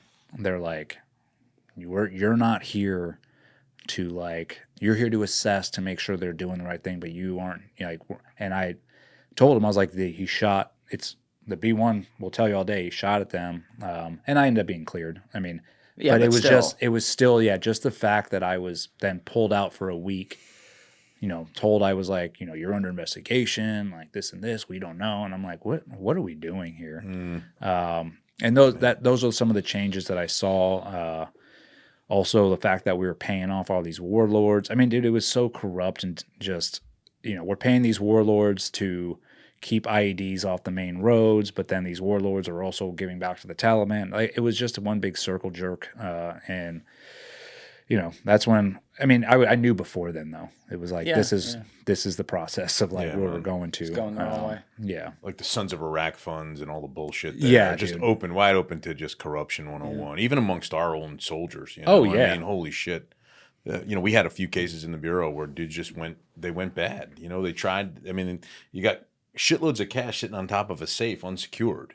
In like a you know, forward base, right? Didn't you do You went over there to do investigations, right? And we actually had a kid that sent money back the first time. He sent 20 grand back via the postal service, and then he waited like 2 weeks, and he's like, "Fuck, nobody said anything. It's still sitting at my door." So then he just started sending as much as he could.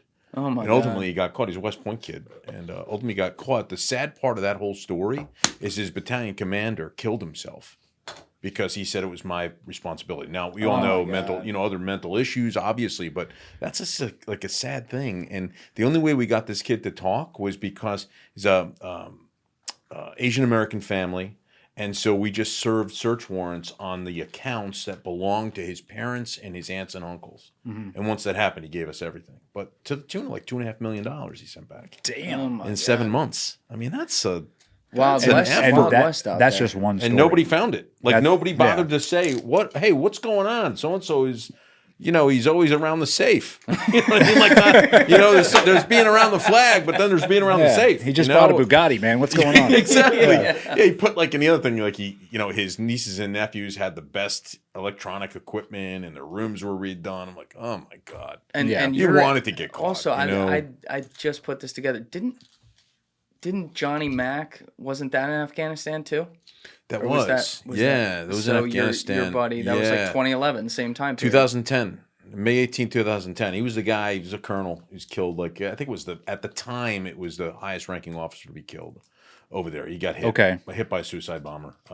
Coming out of, basically it was a 2-week mission. They were in a transition team, the brigade battle group. They were coming over. I think the 82nd was, no. 101st was leaving, 10th Mountain was coming in. And he, basically got off the aircraft, got into an armored bus, 17 of them, and he got hit within like 10 minutes. Now, the irony of this, the time Secretary of the Army was John McHugh. So these idiots thought they were killing the Secretary of the Army, and my buddy had the same name in 06. Oh, my childhood friend, man. Like, we grew up together. And then all of a sudden, I get a phone call because his son was deployed at the same time.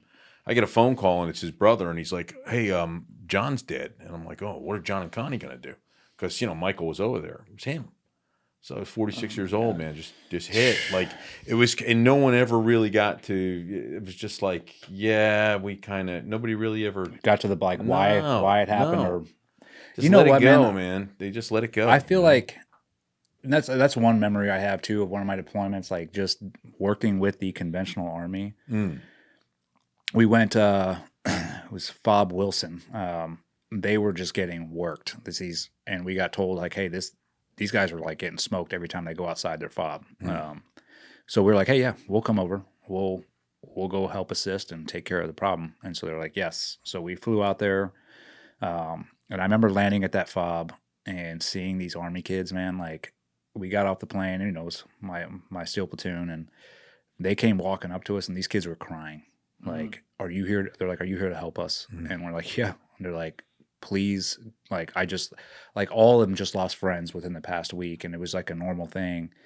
But then I would watch the leadership just send these kids out, like, with no like contingencies, plans. It was like, nope, you're just gonna go drive down that road. And I'm like, dude, who is like running the show here? Yeah. But at the end of it, we stayed there for about 3 weeks, and we mopped up. Yeah, we would go out every night and just tear the place up as best we could. But again, you're like making these little dents, but the overall strategy is not there. So it's like, what, you know what I mean? It's like, great, you're doing your mission, but that's one key to the entire cog here. And it's like, Eddie, what you talked about, I'm so interested in this. You talked about your first couple of platoons, right? And what was the difference between that leadership? And we touched on it a little bit, you know what I mean? Like, being around, actually taking the person by person, that's what you're doing it for, versus like later on, like stuff like that. Like, you see a conventional Army unit that obviously there can't be any leadership at all because these kids are just getting sent out and like, hey, kill them, next. They're in tears. I mean, what would you say if you could, a couple of things or one thing that really stands out to you as you look back on it or during the time that made the difference leadership-wise? That my leaders did everything that we did. There you go, man. They were out with us. That. So like my platoon chief and then my OIC, they weren't sitting back and sending us out. Everybody was going out together. And that's, as the war progressed on, I saw more and more like officers would sort of, no, I'm going to stay in the jock and watch from ISR. And then, I'll make the plans from here, which is whatever. You want to do that, that's great, but then you cannot armchair quarterback from the jock either. And that's one big thing I saw with the Army unit. I have one distinct memory of patrolling out with them, and there was only like me and 2 other SEALs in their patrol. We just sort of embedded in there, and we kept stopping. And I was like, what the fuck is going on? Like, I mean, stopping every 5 minutes. And then I would watch the junior officer that was in the patrol walk up and down and be like, you need to get some separation. And so I finally pulled him aside, halfway through, I'm like, what are you doing? What is going on? He's like, oh, well, the OIC is back at the jock and he's watching, they had those big cameras in the sky. Yeah. He's watching and like critiquing the way the patrol is on the way to target. And I finally told him, I was like, shut that comms off. I'm like, stop talking to him. I'm like, you're in charge, dude. You fucking get us there. Yep. And then he was like, oh, all right, but that's the kind of goofiness. You're like, dude, how is this even working like this? Man. You know what's ironic about this? I guess General McChrystal had the whole thing go down in like 09 or 10, and then he was out, right? Yeah. So I believe it was him, but I remember in my old career, my boss had a chance to go to like one of these private conferences where I'm pretty sure it was McChrystal talking. Yeah, Larry was there. And he was blown away because the whole point of the talk was about like delegation and leadership. And he was citing the example of right when they went into Afghanistan in 01 or 02, the military had been so like top heavy with like having to go all the way down the chain of command just to take a shit or, things like that. And they again, takes an attack for it to happen, but they then compartmentalized it and empowered different little sections to make their own decisions. And it seems like they just went completely backwards on that within a 10-year period afterwards after having initially success. Yep. And that comes back to what we talked about, you brought up in the beginning, is kowtowing to the media, kowtowing to like, oh, well, look what they're doing here. So then the leadership, we need to protect the institution. So now we're going to then tighten it back up. Now none of you guys can make a decision unless I say so. That's right. Yeah. Now, you said you could kind of see the chips falling in the wrong direction in Afghanistan for a long time, but when it finally did go down in a horrible ball of heap in 2021, what was going through your head? I didn't think it would affect me as bad as it did. Like, I came down, I watched, obviously, whatever the whole world watched, which was these Afghans holding onto the plane, falling off. And I literally, like, I started tearing up. But I think it was just more like, you're just filled with like, what the fuck? Like, why is this happening like this? Like, who made this plan? So yeah, it was devastating to watch. And then followed by Abbey Gate, where we lost those 13, service members. I think the hardest thing about all of that, obviously was a disaster, but to watch like we talked about earlier, the officers take no accountability, to literally call it a victory, to not acknowledge the 13 service members that were lost. That was more of a hard pill to swallow, because it's like, dude, what kind of example are you setting? Like, you're setting the precedent right now. So basically, nobody's accountable for anything, unless if you're part of the elitist, whatever officer corps that we can do. It's rules for thee, but not for me. And then you have the young privates who are getting screwed over for losing a weapon, and their whole career's ruined. But then you have, these leaders planning an operation. It's a total failure. Lives are lost, and they're just like, "Yep, move on." That's where I really had, and you've always known that in some capacity, but just to watch it in front of the country, like happen in front of the country like that, it literally was like, dude, this is bad. See, I can't fathom it in your position because you were there. You were there fighting it and everything. But like, I can imagine how much worse it must feel, because I feel something when I see that. One of my first Everybody should. Yeah, one of my first memories that's like a vivid, like, whoa, I remember every second of that day when I was really little was 9/11. We knew people who died in those towers and whatever. And so this was my first like introduction to like, oh, the world's like a kind of fucked up place sometimes, and shit goes down and war's a real thing. And to see like over the span of a generation that semicircle form, that then goes like full circle right to where it was, it makes you feel a certain type of way. And to your point, when you see guys like Sean's friend Tyler Vargas Andrews, who survived that Abbey Gate bombing and now has he's missing two limbs, triple amputee, I think, right, or two, double. I think it's either way, like inspirational guy to say the least. But like, when you see his story, like get ignored by so many people, and they won't even talk about it and cover it in the quote unquote mainstream media and stuff. And, doesn't get the recognition from the administration where, the buck stops with them at how this happened. That's infuriating to me.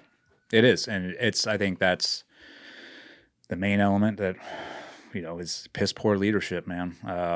They don't deserve to be in those leadership positions. They did not earn it. They didn't earn it by merit. They earned it by being yes men. And when you get to the top like that by being a yes man and just, saying what you think everybody wants to hear and not actually doing the job, and then you're in charge of making decisions like the Afghan withdrawal and it's a complete failure, it's like, yeah, well, this is what you get. You know? And Absolutely. there needs to be, I don't know what the answer is.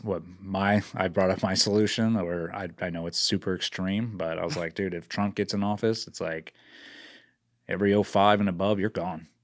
You are gone. And I'm sure there's some good ones in there, but it's like an example needs to be made. Like we have gone down a path that is just tainted, and if we keep allowing this it's never going to go away unless an example is made. You need a little reset. Yes, and then they need to go to West Point, to Annapolis, to all these institutions, and look at the curriculum that they're putting out. What are they teaching these young officers in these schools about leadership? And if it's the wrong thing, it needs to be addressed and it needs to be fixed. Yeah, I agree with that, man. Well I think about it a lot.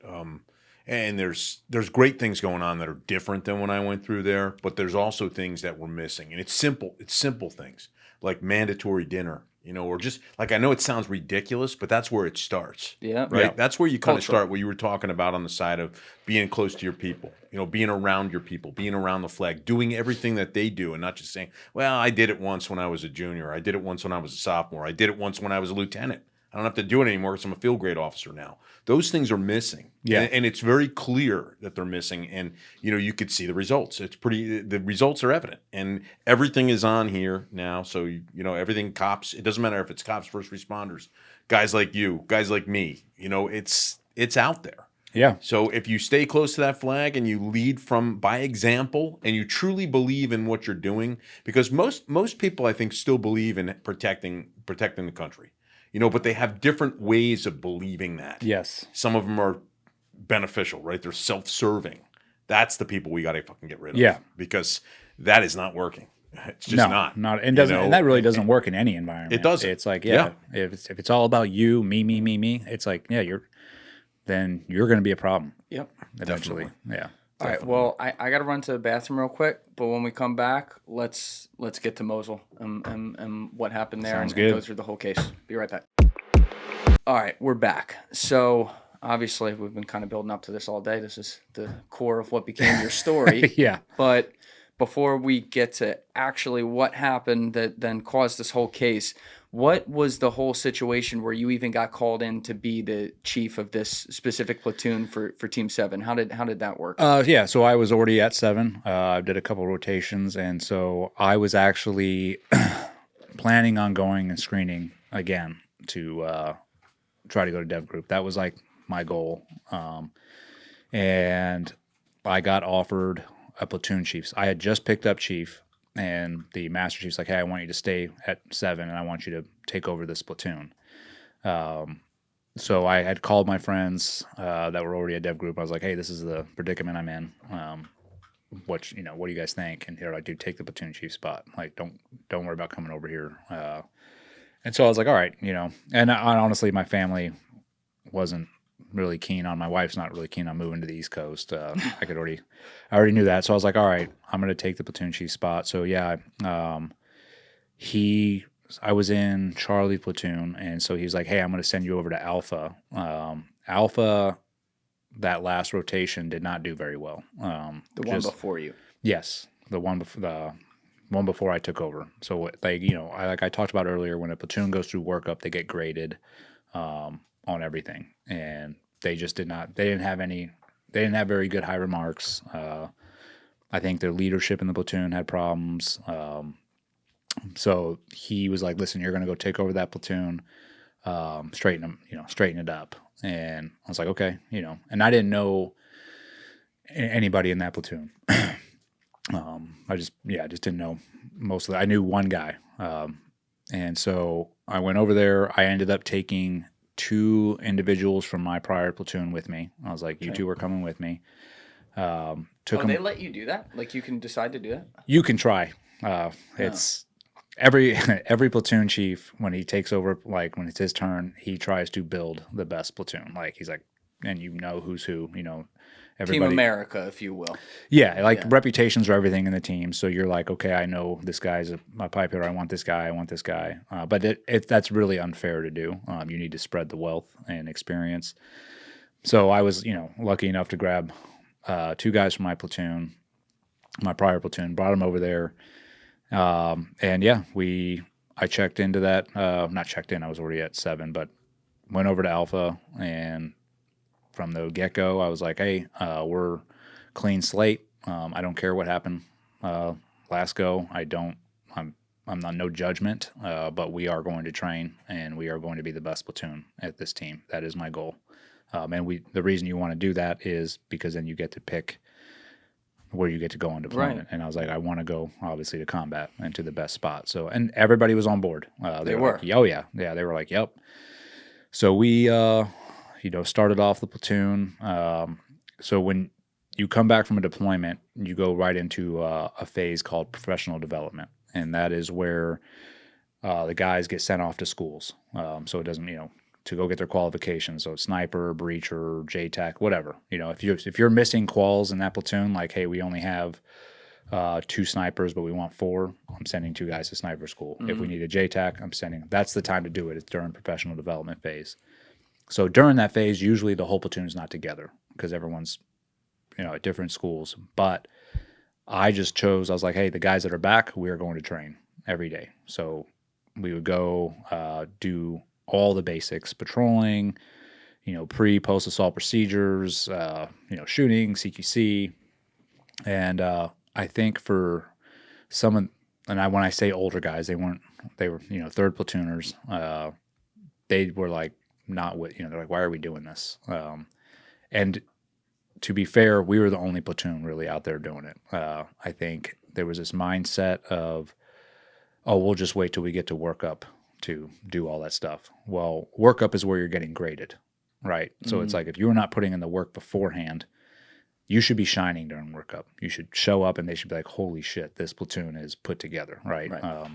Which is what my goal was. So I think there was and it wasn't really like vocalized too much. I could just tell by some of the body posture, like some of the faces, when we're out there patrolling on the beach again. And, it is corny. Like we wouldn't even have weapons. It was just like, hey, we're going to work on just formations and how to, get into different formations, and everybody knows where they're at. But either way, I mean, we did all that, and then went into workup, and workup went fantastic. We got high remarks from every block that we went through. Are you still, I mean, you mentioned the body language and stuff, but do you still feel like your relationship with the guys is fine? Like there's nothing, everything seemed to be going fine.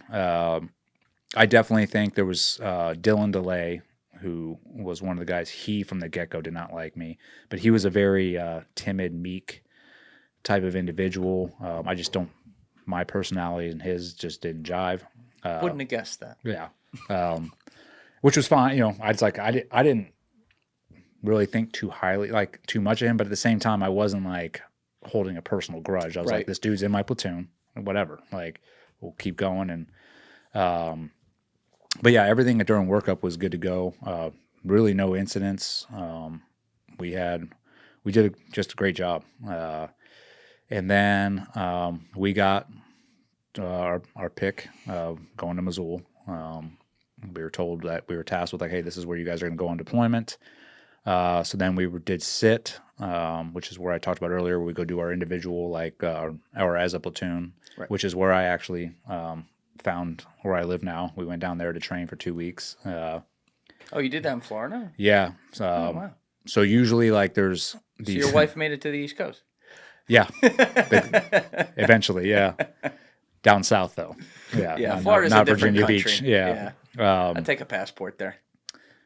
Yeah, so we went there, did our 2 weeks there, and then even then, during that 2 weeks, there was definitely some like gripes happening, but it was more focused on my OIC. They were like complaining about him, which me and him were pretty tight. When it comes to like a platoon chief and OIC relationship, it was good. Does that mean officer in charge? Yes, officer in charge. And usually, from what I've seen, like those relationships aren't that great, right? Why is that? It just depends on personality. So like you could have an officer come in. So usually the platoon chief is the most experienced one, right? So just take me for example. I was at that point in 18 years. I was on my 9th deployment. My platoon chief, that was his second. So there's the level of experience is different, but he is overall in charge on paper. Like he's the one running the show. So you can have a good OIC will come in and be like, hey, you have the experience. I'm here to back you. I'm looking up and out. I'm making sure I'm going to get us work, but also protect us. But when it comes to tactics and like how we're going to plan operations, that's usually on the platoon chief, right? Because he has the experience. A lot of the times, not a lot, sometimes you'll have an officer come in and be like, nope, I'm doing everything. Right. You have to check with me before you make decisions. And that's where the relationship can sour. And there's, personality and everything involved in that. But yours wasn't like that. No, we were rocking and rolling. He came in with that attitude. He's like, dude, you're in charge of the tactics and this and that. And then I'm looking up and out, but I'm here to support you. And then the same way I was like, I'm going to support you. So it wasn't, during sit, they started griping about the OIC. But it wasn't like anything too crazy. It was just something I noticed, Is there anything now? I mean, hindsight's like, more than 2020, but is there anything you would have changed up from what you did to, basically flip this team's performance around? Like the leadership tactics you used during that time period? No. Yeah. No.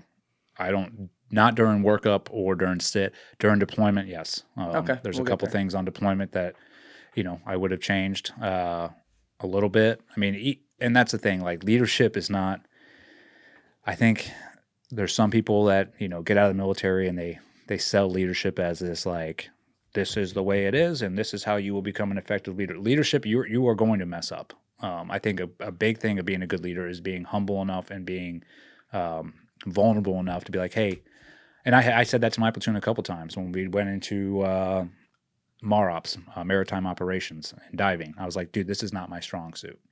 I've been deployed to Iraq and Afghanistan. Like maritime and diving was not on the, we did it, but it wasn't like focused on.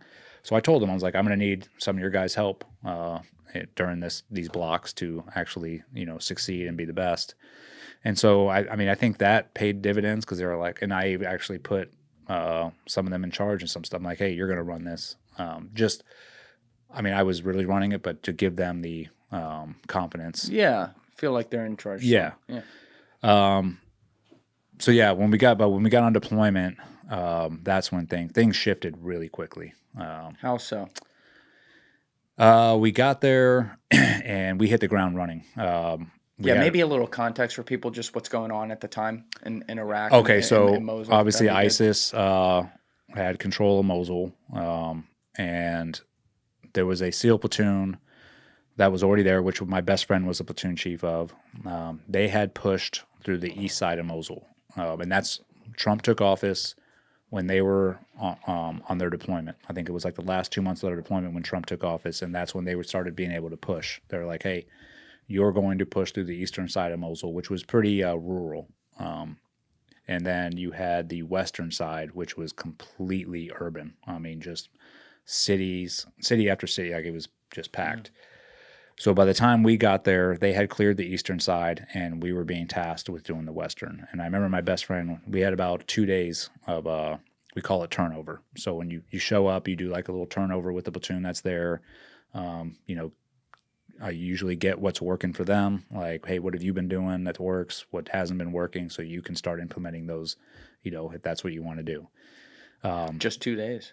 Well, yeah. Usually you show up a week in advance or 2 weeks in advance, and you'll do some turnover operations where you'll go out with that platoon. But we did not do that. It was literally because we actually, the reason we didn't do it is because we were given a different partner force. So they were working with the the Kurds. Peshmerga. Yes. And so they had been working with them. I don't know why I blanked on that. It's all good. And then when we showed up, they're like, hey, you guys aren't going to be working with them. You're going to be working with ERD, Emergency Response Division, which is a bunch of Iraqis. That's not as good. It's, yeah, well, from what I was told, the Peshmerga were awesome to work with. Yeah. Just like on board Yep. with doing everything. This group was not vetted. They had a heavy Iranian influence. So we were told, like, hey, you need to keep eyes in the back of your head because some of these guys could smoke you if they wanted to. So it was definitely like, all right, this is going to be a little complicated. We were in this mansion when we showed up, which is where the team was staying. Because we were clearing the western side, we ended up having to move into Mosul and stage out of there. And we fell under the Marine Corps. We fell under MARSOC because they had operational control. So my platoon and one other SEAL platoon fell under a MARSOC command, which was awesome. I could not say better things about them and the way they operate. But they pretty much took over a couple houses right outside of western Mosul, and that's where we lived. It was a shithole.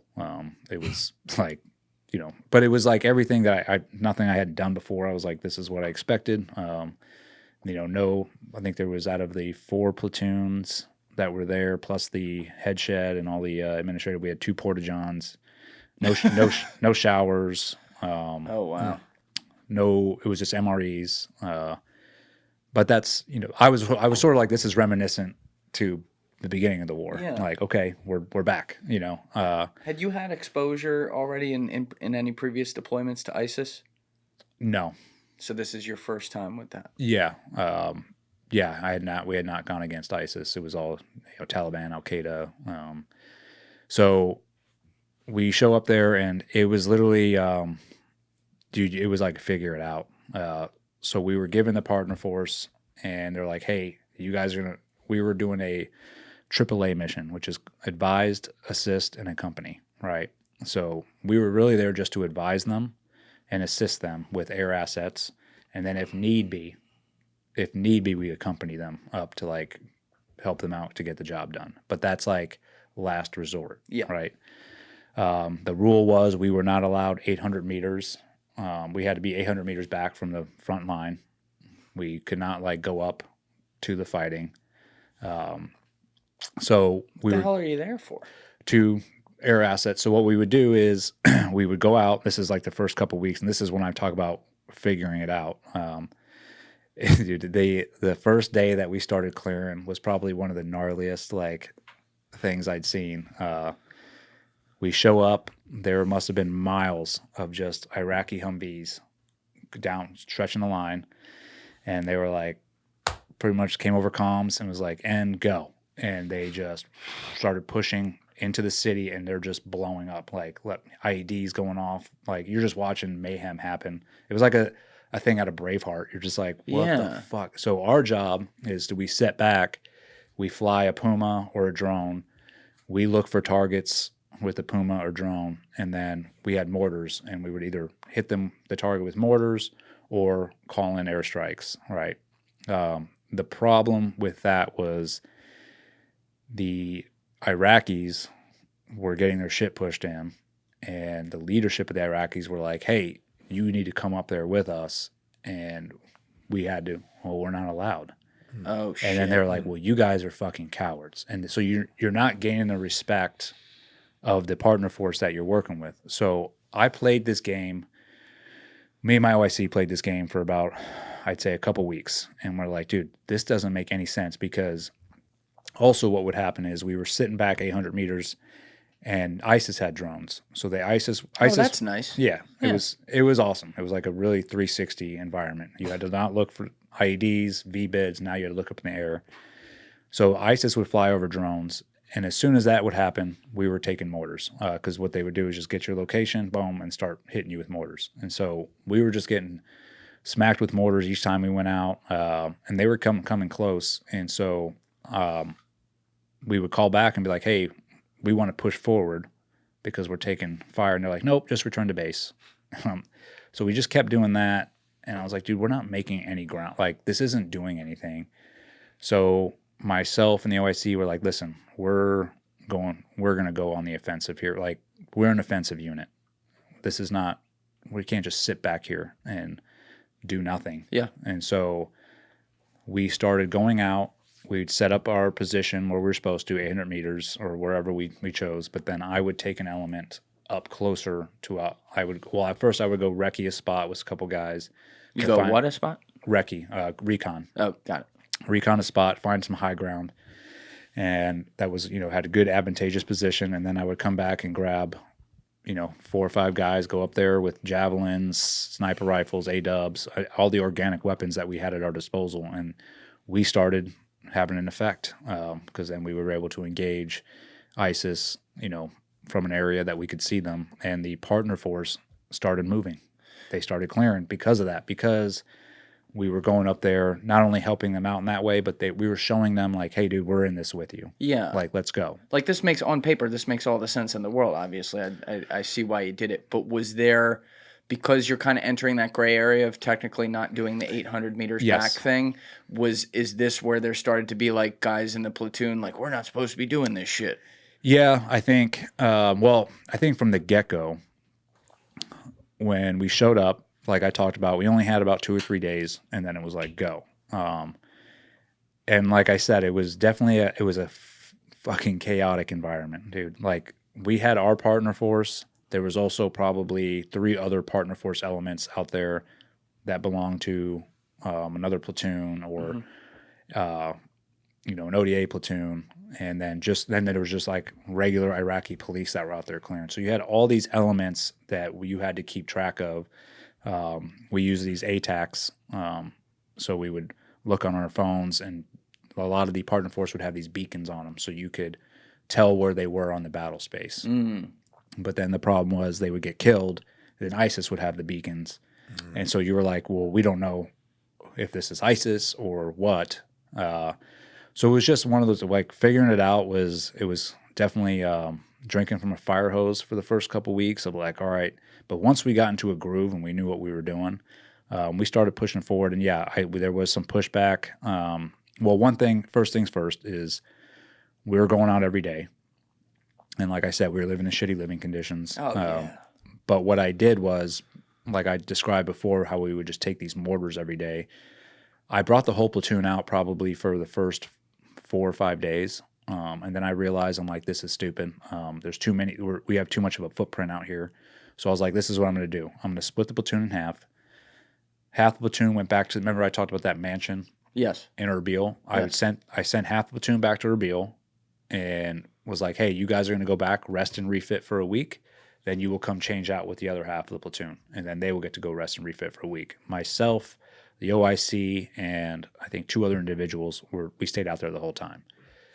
So that right there, I think, caused some issues, unbeknownst to me at the time. I thought I was like doing them a favor, or just being like, hey, just makes sense. But what happens is these guys would go back and rest and refit, and they'd bitch about whatever, because there was no one there to control the bitching. It was just like I call them hate circles, right? They're just like, oh, they start complaining and they all get, riled up.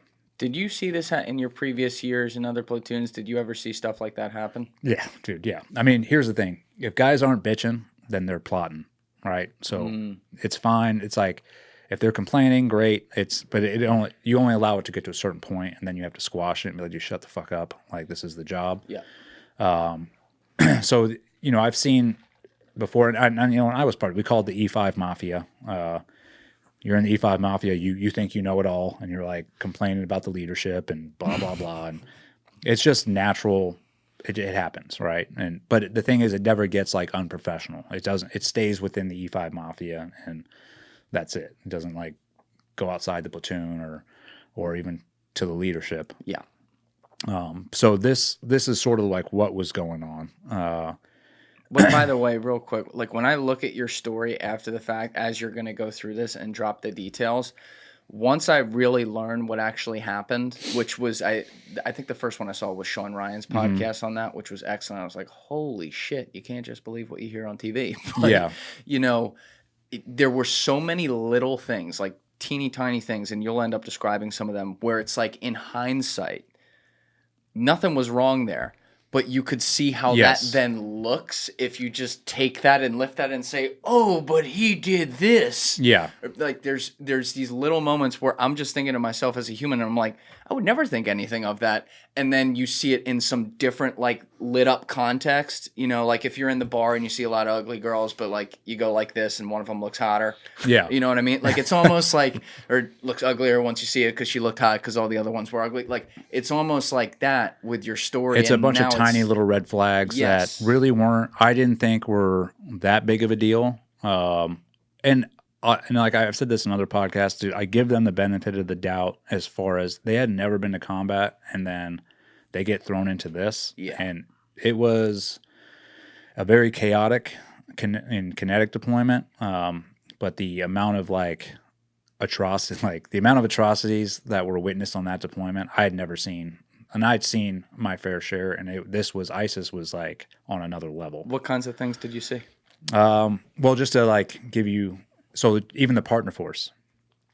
So this wasn't an American-led war, right? We were there Yes. doing advising, assisting, and accompanying. So the Iraqis were like the lead. We lived with them, and so where we live in this house was attached to another room that the Iraqis had, and that was their torture chamber. So we went to bed every night listening to ISIS just like get raped, tortured, killed. I mean, it was like normal. It was like, okay, which was kind of weird, but nobody, it was sort of like, oh, this is happening, but whatever. It's not our jurisdiction. Nobody, yeah, I don't, it was like, what are we going to report, you know? And then on the flip side of that is as we're, clearing through Mosul, I mean, it wasn't uncommon. Like when I talked about going to recon areas, like you have to climb over mounds of dead bodies to get into buildings. They would pile up women and kids.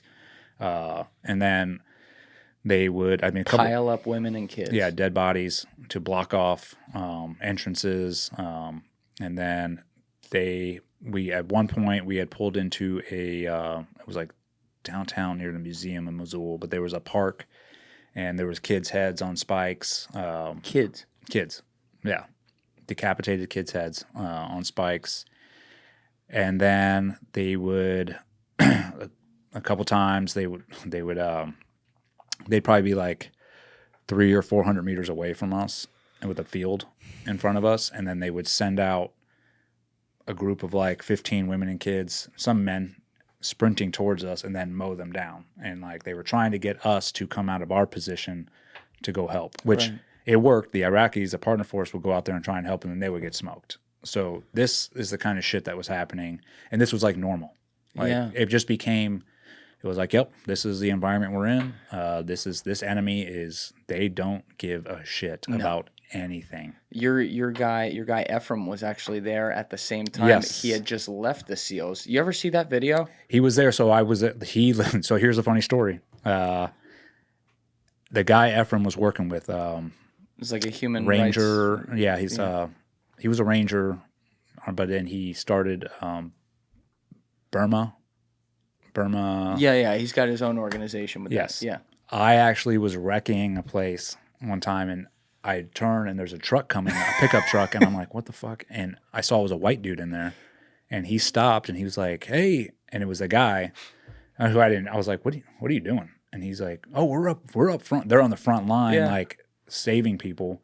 And he got out and prayed over me right then for 5 minutes, got back in his truck and went to the front lines. Whoa. Yeah. And so Ephraim was with that dude while we were there. So Wow.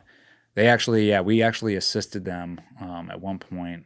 We'll call it, I think they called it some white phosphorus rounds or something one time when they were trying to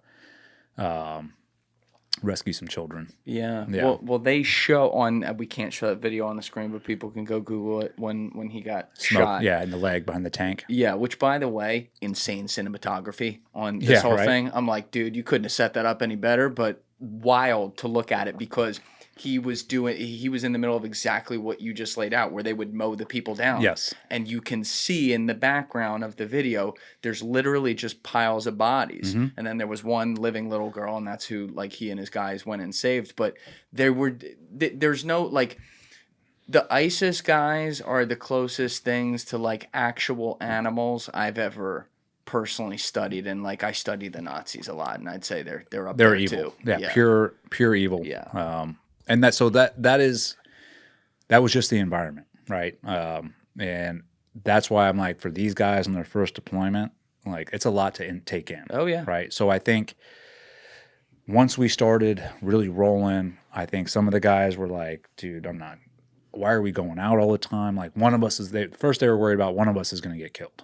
Like, this is, we should just be staying back like we're told. And, I think there was some of that discrepancy, and then also obviously the living conditions, and then I just think a couple of them are like, we don't agree with this mission. And here's the other issue is what we were doing and tasked with is really a conventional mission, right? We were driving pure daylight into Mosul every day. Like, no sneaky peeky. It's like, here we are. We're in giant MAT-Vs. So, I think for them, some of them are like, dude, this isn't our job. Like, this is not what I signed up to be a SEAL. Like, we should be hitting, targets at night, going in sneaky peeky, doing this. And so it's like having to explain to them, like, dude, this is what we're tasked with. It's the job. And we're not going to stop just because you're uncomfortable with the mission or like how we're conducting business. And I get it. I'd rather go in at night too. But we're not allowed. In order to go in at night, you had to have air assets, and the fighting was so strong and fierce during the day. Like, the air assets were like, no, we can't just keep going all night, right? And you only have so much ordnance you can drop. We would go Winchester on ordnance every day, from dropping Hellfires or whatever else. That's how much ordnance we were dropping on a daily basis, plus using organic weapons. So I think all that mixed in, that's what started, this hate circle. But it really, I think, and that's the other misconception that's been put out. There's like the whole platoon like turned on him or this. It was 3 individuals. Yeah. You're still friends with some of the other guys in the platoon. Yeah, right? I still talk to them. Yeah. I still talk to most of the guys in the platoon. Every once in a while. But yeah, these 3 individuals were really like the cancer. That sort of, and they tried to pull everybody else in. Like, right. But all this, like, this is not things that I was paying attention to. I wasn't really like seeing it, right? Do you think you should have, or like kind of missed it, or is that really hindsight 2020? I think yes. Dude, if perfect world scenario, I would have fired Craig Miller as the LPO. Here's the other. He wasn't my LPO at first. I had another guy that was my LPO, which is he's sort of like the second in charge below me, right? Well, he had picked up chief right before we deployed, and so he was doing that. He is the reason like everything was running as smooth as it could, because he would nip things in the butt for me. If like guys were talking shit or doing whatever, he would smack it down. But then our sister platoon chief got shot in the chest, and so they needed a platoon chief. So I sent him over there. I was like, hey, you're ready. Go take over that platoon. So then Craig Miller was next in line. And that's really where the downfall of like, what he didn't do was actually step up and be an LPO. He was still one of the boys with these 2 other individuals that were toxic. And so he was just feeding into that when really he should have been nipping it in the butt, and being like, hey, stop. And again, you don't really know. And I don't know I don't really know this is going on. Right. I'm more focused on day to day, like, hey, we're going out again. I got to go and like the amount of sleep, there was no sleep for a long time. So we would come back from a mission, and then myself and the OIC would have to go debrief, and then they would bring the Iraqis in, and they would brief us on their movements the next day, and then we would attempt to advise them, which they didn't ever fucking listen to anything. But those meetings would go till 1 a.m, and then we're up at 4:30 to go back out again. So it was like this went on for weeks and weeks and weeks. It sounds like the combination of like lack of sleep, lack of, are we on the front line? Are we not on the front line? But there's civilians getting mowed down every day. You're trying to work with another military that also is like kind of doing things that are against the Geneva Convention, and you can't do anything about it. It feels like the fog It's just a of chaotic. war, It's a very right? chaotic environment. Yeah. Right? Like a But- lot going on. I mean, in the reality though, I think we handled it very well. I mean, I think that, we once we got into our groove of like, hey, we're making some effect here, and then the partner force started loving us. I mean, I had the General Abbas who came and testified for me at my trial. He flew all the way from Iraq to testify for me, to be like, these guys are lying. I was here. He was there that day. Yeah. Wow. He's the one who brought the dead, or the ISIS prison, like not even prisoner, wounded ISIS dude to us. But he ended up really liking me because he knew I was like, yeah, well, what do you need done? I'm like, all right, we'll go get it done. And so he really like took a liking to me and was like, telling the MARSOC command, like, I want this guy out with me every day. Him and his platoon are doing good things. So everything was rocking and rolling. It was just behind the scenes, there was this Burgeoning, little cancer that was spreading. And I really just didn't know how bad it was until probably 5 months in, 4.5, 5 months in. Was this like a 6-7 month deployment? This was 7, yeah. Okay. So how far in did the event that eventually became the whole thing happen? This might have been 3 months in. So, and none of it, there weren't any problems right afterwards. All that happened way later, right? Yeah. All this, yeah. There was nothing was brought up ever. So these guys who were going to later claim some of the things that you're going to lay out served with you for another 4 months in combat. Yes. Okay. All right.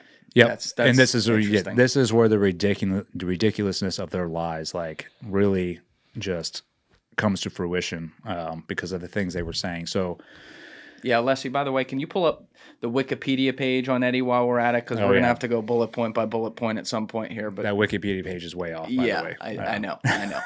Like, they didn't put in any of the stuff that came out at court. It's just like whatever they put up the first time.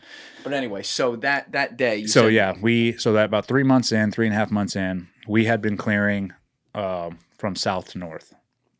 And so we ended up butting up against Old Mosul, which is a very historic little place in Mosul, right? It's biblical. And that's where ISIS was really just embedded in down. They were using that as a stronghold. And so we were losing our partner force daily, trying to like butt up against that. So we decided like, hey, let's change the way we're advancing. We completely moved north of Mosul, and then we were clearing from north to south. So we switched directions on them. And so it was the first day that we were going in, moving from north to south. And it couldn't have been a better day. We pulled up, and there was this little village town, I guess, before you really got into the city. And we were told before we got there, like, hey, there's a bunch of ISIS dudes in that town, just so you know. I'm like, all right, check. So we pulled up that morning, probably like at 5:36 in the morning, set up our MAP-Vs. They were set up behind these perfect positions, behind these walls where just the turret could look over. I had sniper positions set up. And what we were supposed to do is wait for the Iraqis to start clearing, pushing forward, and, observe and, help out when we could. Right. But the Iraqis, in typical Iraqi fashion, were taking their time.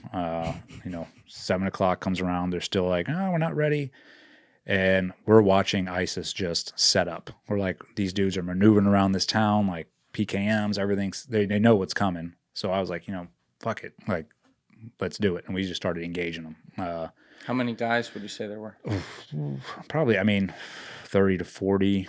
And they're in the middle of civilians and stuff too? No, this was pretty, like, this town was pretty desolate. Okay. It seemed, there was probably some civilians in there, but it was like clear as day. Like, they weren't even hiding it. It was like they're setting up positions. And I don't think they knew where we exactly were or what we had. Because we were only like 500-600 meters away from them. And so we just started lighting them up. And that went on for probably 10, 15 minutes of just guys having a great time, just turkey shoot, hitting dudes left and right. And then when we got done with that, the Iraqis then were like, oh, we're going to advance. So that obviously went pretty quick because everybody was dead. But they ended up hitting up against a building. It is now time to go. Yeah. They're all dead. Well, they ended up coming to this building that had, or not, they hadn't come to it yet, but there was a building that had about 15 ISIS fighters hiding out in there. And one of our guys got that over comms. He was like, hey, there's intel, there's dudes in there. So we dropped 2 Hellfires into it. That'll do it. Yeah. And so the Iraqis then pushed up to that building, and there was one survivor, and that was that ISIS fighter.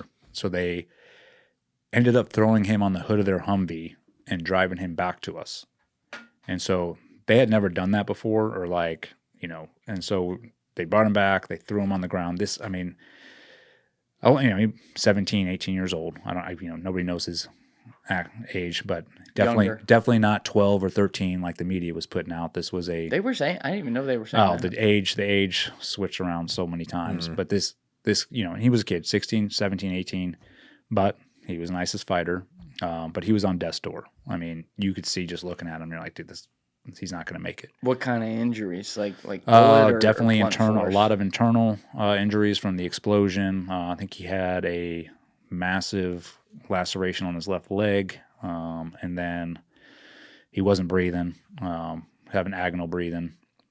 And so they pulled him off, and we were like, all right, what are we going to do with this dude? So I was just like, get my med bag. I'm like, treat him until he's gone, right? Because the other thing that was just going to happen is they were just going to take him back and torture him or do whatever. I think that there was like some Iraqis already pulling out their knives, like ready to, licking their chops. So it's another thing we didn't hear in the media, that part. Not at all.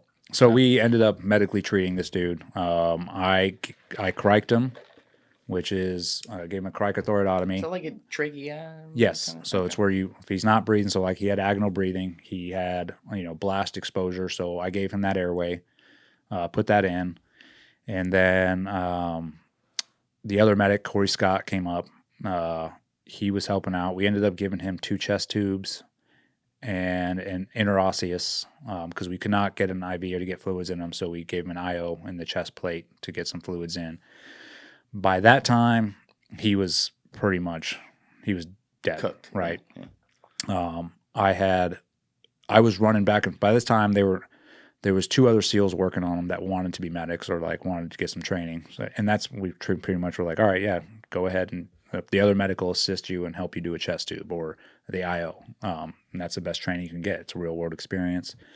So I was going back between my OIC and that, and my OIC's like, hey, what's the status? And I was like, I think he's dead. And he's like, well, just check.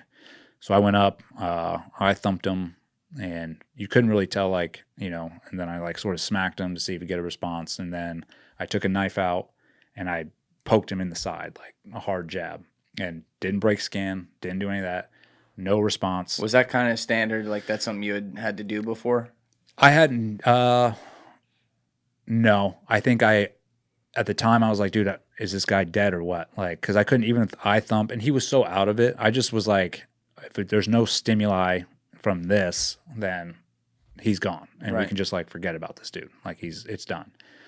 So that's all that was done. He was dead, and so we actually were requested to go back to base not too long after that because the Iraqis, it was like at 1 o'clock in the afternoon, and of course they're like, we're done for the day. And so we were like, hey, the Iraqis don't want to push anymore.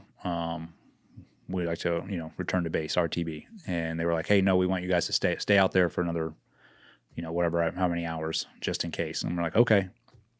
So we were out there, nothing was going on. We were flying the drone, trying to find targets to hit with mortars or air assets. And that's when the fuckery started happening. We were bored, and that dead body was there. So guys were going up, taking pictures with it and just joking around. I mean, and then we ended up taking a group picture with it. Yeah. Right. Which you've admitted was yes, wrong. I'll admit it was not professional. And that's one thing I was like, hey, I'll take the hit on that for sure. Now, you also said though, and again, I don't think this is a good thing. Like we shouldn't be doing that, but this is something that guys did sometimes, like in the past. Since the invention of the camera. Yeah. I mean, in wartime, you could go ahead and look up World War II, Vietnam, like all these things. It's been done in the past, right?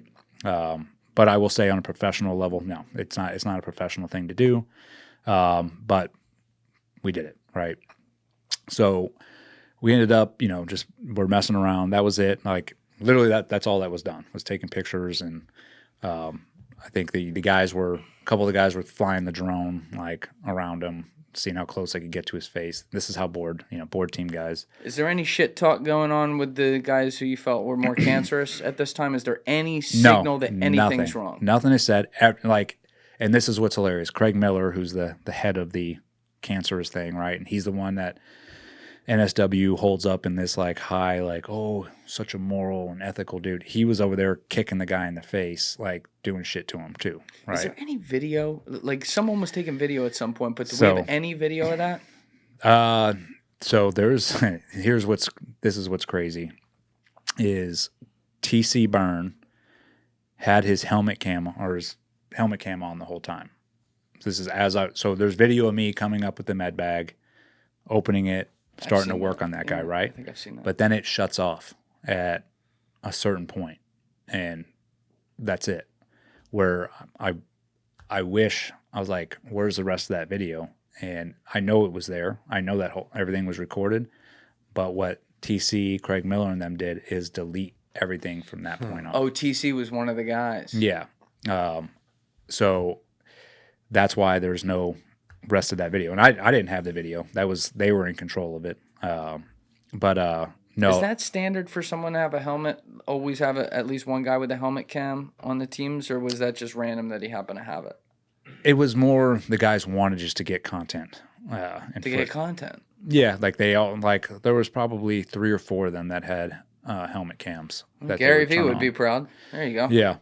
Content. War content. But that's even I briefed them on that too. Like I was like, hey, you guys shouldn't have we're not out here making fucking YouTube videos. Like why I don't understand why you guys they were so fixated on putting my camera. So like if we got contacted, I'm like, hey, contact right.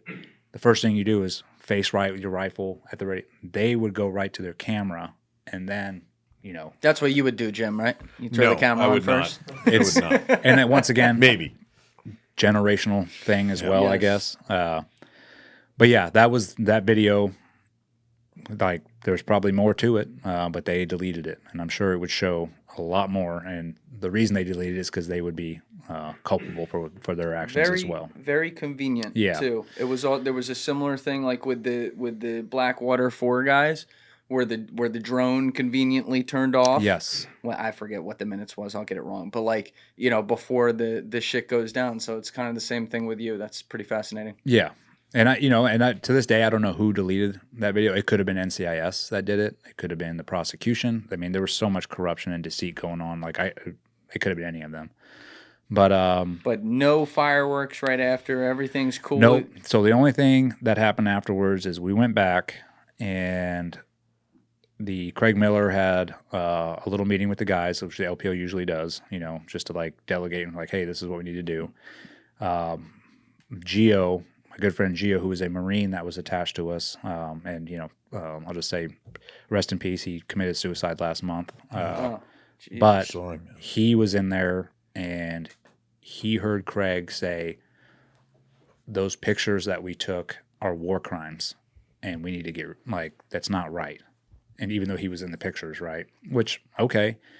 But Gio, I guess, was like, hey, dude, you should not throw the word war crimes around. That's not a war crime. And that's not right. I wasn't involved in that meeting, but I got told afterwards, Corey Scott's actually the one who came up to me and was like, hey, there's some, shit going on about the pictures. Guys are sort of like, I guess Craig's like, we should delete them. Other guys are like, I don't want to delete mine. I want to keep it. But Corey's the one that came up and told you. Yes. Interesting. So I was like, all right. So I ended up calling all the E6s, like in the platoon had a meeting with them. I was like, what's going on? And they were like, hey, the guys are worried about the pictures. And I was like, okay, delete them. I was like, just get rid of them. And I even said it. I was like, probably shouldn't have done it. Get rid of them and call it what it is. The problem is some guys were like, nope, I'm keeping it. Like they liked it. And then some guys wanted it deleted. So all I knew is I put out delete it and we'll continue mission, whatever, just another day. And that was like the end of it. It never brought up again. There wasn't no discussions. The only other time that during that deployment where I was like, all right, what the fuck's going on is when I lived with the OIC and the JO, who's a junior officer, lived with us as well when he was there.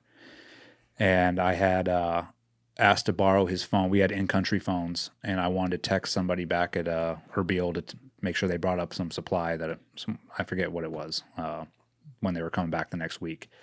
I had opened up his phone, and it was a text thread already on there, and I saw my name right off the bat, and I was like, oh. And so, of course, my curiosity, I'm like reading it, and it's Craig Miller, DeLay, and I think Dalton. They're like, fuck Eddie. Like, it was just talking all this shit about me. And, like, we don't want to, Craig should be in charge. We want to go out with, blah, blah, blah. And this is to this junior officer. So the junior officer walks in, and I was like, hey, what's this?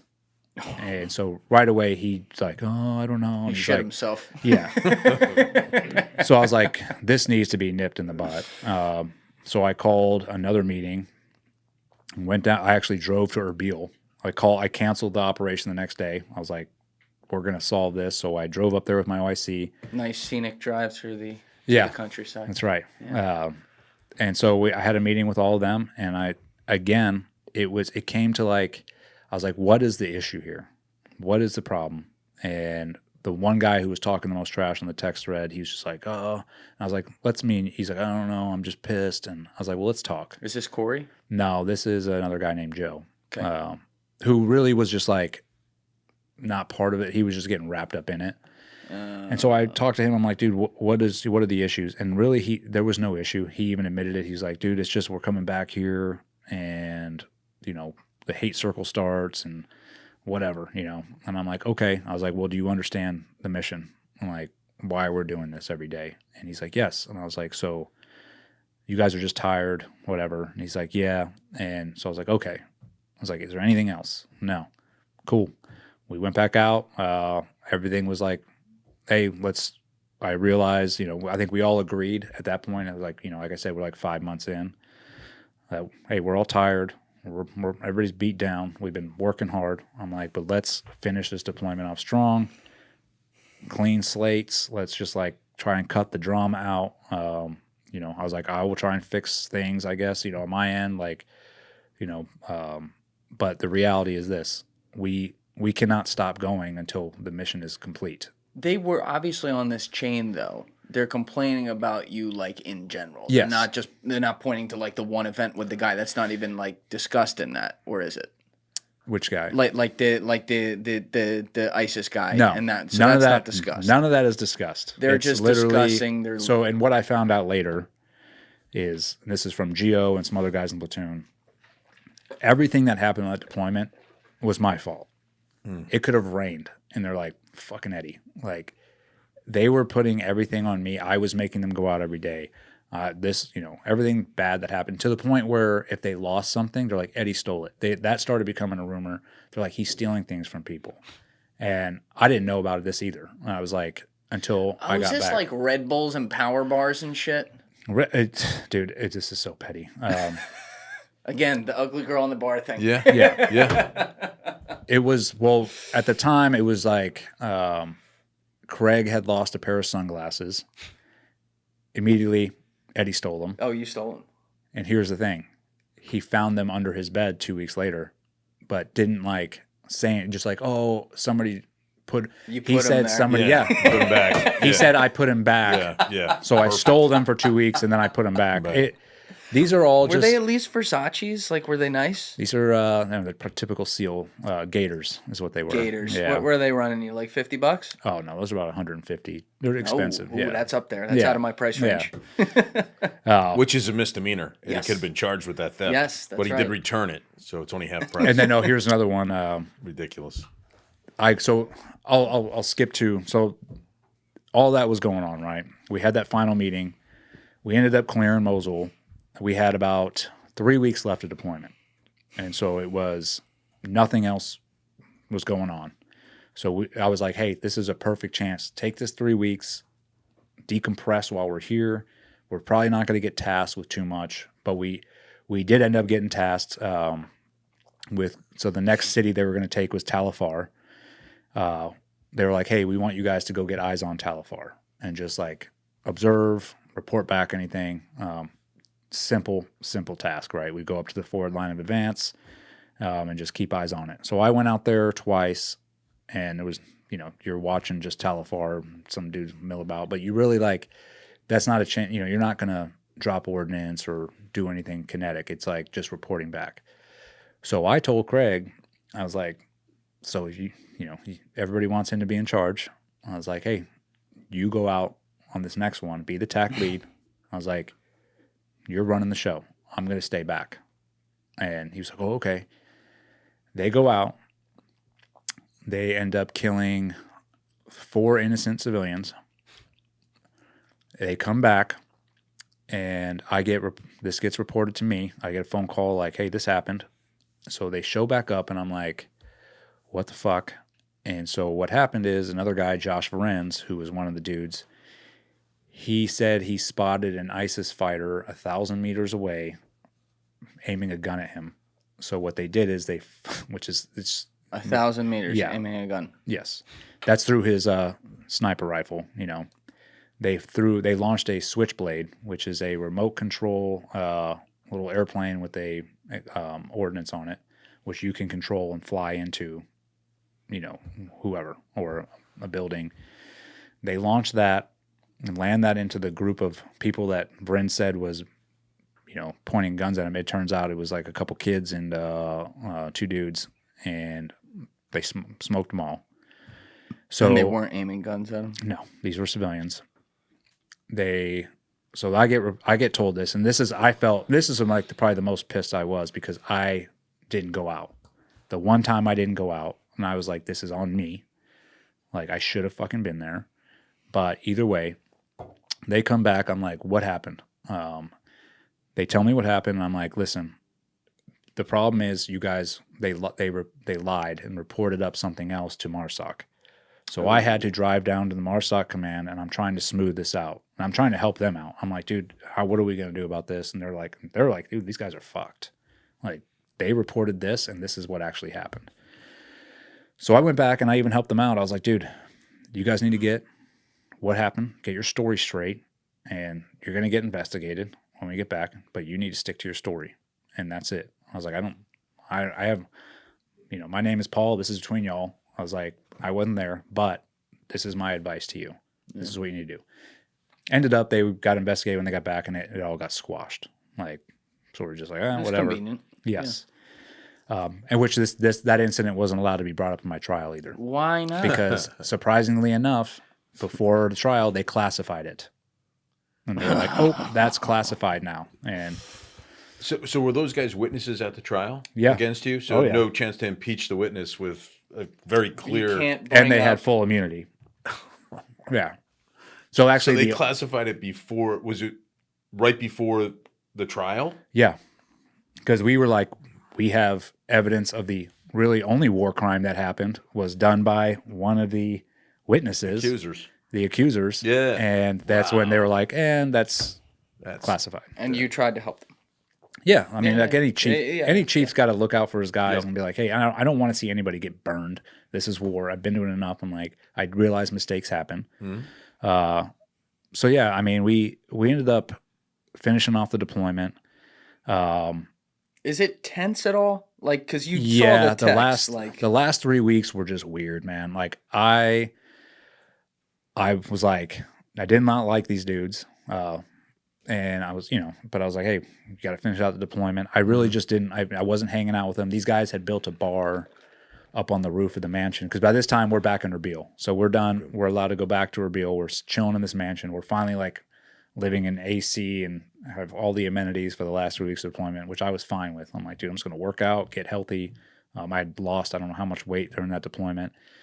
So these guys built a bar up on the roof. And so they were going up there every night, just getting hammered and like having a good time. But I was like, dude, I'm not going up there. I had no like desire to hang around them. I was so sick to my stomach of just like dealing with their bullshit that I was like, dude, I'm just going to finish this out and be done with it. And so. But everyone else you're okay with. Yeah, like the other dudes, you know, I mean, it was sort of just like, hey, what's up, blah, blah, blah. And I think everybody at that point was, you know, they're worn out and everybody's just like, dude, trying to do their own thing and just get ready to go home. Right. You know, it wasn't like super intense in the house. It was just known like, by that time it was known that Craig Miller and them didn't like me and I didn't like them. So it was like, oh, the chief doesn't like the LPO. There's a bad relationship there. And what month are we in here, if you don't mind? This will be near the 6th going on 7th. Yeah, but what month of the year? Oh, like is this still 2017? No, this is maybe it is 2017 still. Like either late 2017 or early 2018. Yeah, I apologize, I can't. No, it's all good.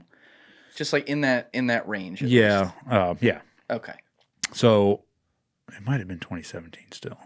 Yeah, that makes sense because we got there at the beginning of the year and then we got home later on, like 7 months later. So I think it was till 2017. Okay. But the last few weeks, you're just kind of staying separate from them.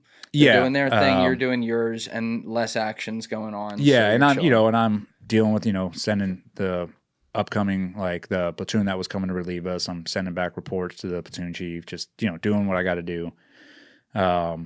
And then I'm talking to my wife, Andrea, and our daughter was 16 at the time, and they were having some issues. They were, teenage 16-year-old girl and her wife. mom? No Yeah, way. And so Andrea, God bless her, man. Like, I have never come home from a deployment, or I've actually always stayed the latest one to stay on deployment. Like, she's never asked me for anything, and she was like, I need help. I can't, I'm done. I think she was just fed up. So I was like, all right, I'm going to see if I'll get on the first flight out of here to get home, which is actually not unheard of, but usually I would stay to the last flight. Right. But I ran it up to the master chief of the team. I'm like, hey, dude, my wife's, we're having some family issues, whatever. Is it okay if I go home on the first flight? I was like, I already sent everything I need to for the next platoon coming in. And he was like, oh, yeah, dude. Yeah, for sure. So now they're going to say you abandoned your platoon. So I went home on first flight. They're like, this guy, piece of... So when the next platoon came in, it was like, dude, Eddie's a piece of shit. Like, he left on the first... It was, and then they went to my OIC. So when I left on the first flight, my OIC told me they all went to him, and they were like... This is a guy you got along with. Yes. They're like, Eddie's been manipulating you the whole time. He's fucking, just... Oh, he was also talking shit about you. Like, these are all like high school rumors that they're pulling. And Jake, who was the OIC, he told me this when he got home. And he was like, hey, dude, this is what they're doing. And they almost had me. But then I was like, what the fuck? This doesn't make any sense. And I was like, dude, okay. So I waited till the whole platoon got home. And then I had one last little meeting with them. And I was like, all right, you guys are still carrying this BS on. I'm hearing from other guys in other platoons that you guys are going around telling them that I'm a thief and that I was doing, there was multiple rumors that they had spread. So I'm like, I want to address, please tell me, what did I steal? I want to, because I've never been labeled as a thief. And I was like, I took offense to that. Yeah. The other rumors that they were spreading that I was dangerous and tactically aggressive, too aggressive. I was like, great. I was like, when you guys are platoon chiefs, you run it your way. You're like, thank you for that. With all of your experience, your vast experience. But I was like, I do want to know what I stole. And that's when they were like, well, there was a Red Bull in the fridge 6 months ago, and it became a big deal because it went missing. And I'm like, God. Dude, I don't even know if I took that Red Bull or not, man. I was like, is this seriously? And then... and this is how petty it is, dude. So you imagine telling this to George Patton. Yeah, exactly. So then I had arranged during that deployment, I got a company called Badass Boxes to send us care packages twice a month. And I mean, these were legit care packages. Like anything I sent this chick, she sent to us, right? So what I would do is go around the whole platoon, like, hey, what do you guys want? What do you guys want? Blah, blah, blah. And then they accused me of taking power bars out of the care packages that weren't mine, which I was like, dude, I'm the one who ordered all this shit for you guys. So then it went Took our to power bars. yeah. Then the sunglasses thing got brought up. Oh my god! It was like, you stole my sunglasses, and Craig Miller was like, you stole them, and I'm like, well, I don't have them. He's like, well, I have them. I have them now. And then the JO, How did Tom these McNeil guys become SEALs? Well, Tom McNeil, who's the junior officer, was like, so this, he didn't even say it. Somebody said it for him. They're like, you owe somebody money for a haircut. And I was like, I only got one haircut on that deployment near the end of the deployment before I redeployed. And I was like, Tom, you paid for it. I went with you because we went out into a Iraqi mall and got it done. You went to an Iraqi mall and got a haircut? Oh, in Erbil, yeah. Oh, dude, best haircuts you'll Really? ever get. Oh, by far. You learn something new every day. It's a man spa. So They what they using an AK to massage, fucking- they massage you. They burn all the hair on your ears. It's legit. Iraqi salons. Yeah, Stick it bro. on the list. It's worked for me for many years. All right. So I look at Tom. I'm like, I do owe you money for that haircut. You paid for it. I forgot. He's like, well, I don't even care. I don't even care. I'm like, obviously you do because My he's saying God. it for you. So this is all stuff that's built up. So at the end of this meeting, I let them all get it out. I'm like, is there anything else? And they're like, no. I'm like, well, here's the deal. I was like, I know you don't like me. And I was like, and I don't fucking like you. I was like, I haven't liked some of you for a long time. I was like, I think you're fucking weak. I think you fucking, like, you're cowards. I was like, but here's what we can do. I was like, there's a fight room right over here. I was like, let's go in there and I'll fight every one of you. And you'll beat me up. I'm like, I'm not going to be able to take every one of you. But I was like, let's just get it out. Get it out of our system and, like, move on. And none of them would step up. They were like, and, I was like, let's go. So if I was like, all right, if you guys don't want to solve it that way, then I suggest you drop this baby bullshit, go decompress for the next, because you're going to have 2 weeks of leave. And I was like, this is normal. I'm like, this is normal coming back from a combat deployment. You're stressed. You have to decompress. Everybody's worked up. I'm like, just go do that and we'll call it. And I was like, and I told him, I was like, I'm your platoon chief. I'm still going to take care of you. If you guys need, because, guys go to different commands or you have to give orders. I'm like, if you guys need help getting to a certain place, I will do what I can for you. I even got, I had Craig Miller, who was the LPO. I went to a ranking board where all the chiefs have to rank the LPOs to see who's going to pick up chief or whatever. Yeah. And I ranked him number 3. I kept him there. And I came down. What was funny is I came down and he's sitting there in the team room. He's like, oh, did you just come from the board? I'm like, yep. And he's like, oh. And he's like milling about. I'm like, do you want to know where I ranked you, Craig? And he's like, yeah. I was like, you got number 3, dude. I'm like, I got you number 3, which is good. You're going to get promoted. And he's like, oh, man. And this is the weirdest part. He's like, I'm just so sorry. I don't know, man. And I was like, listen, dude.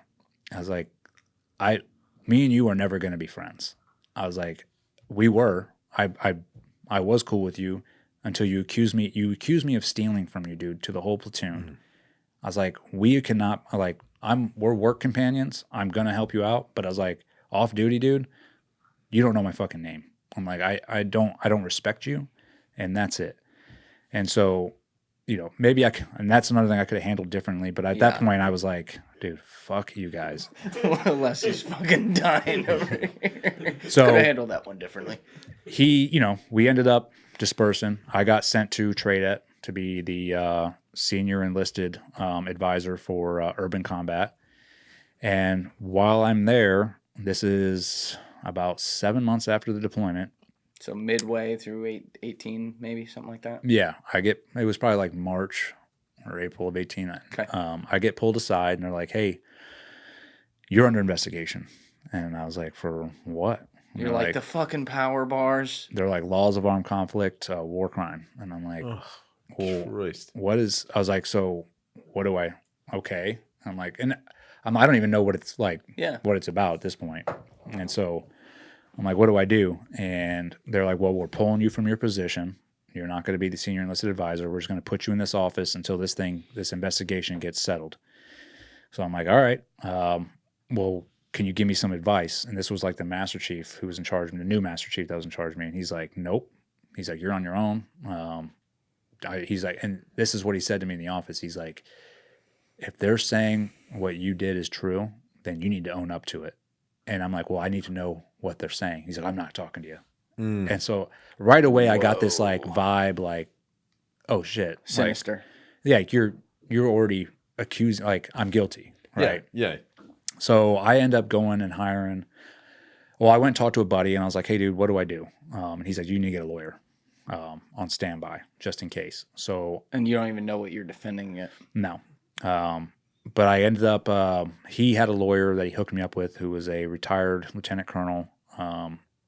And he belonged to a group called United American Patriots. It was a nonprofit, kind of like what we do now, except I'll get to this.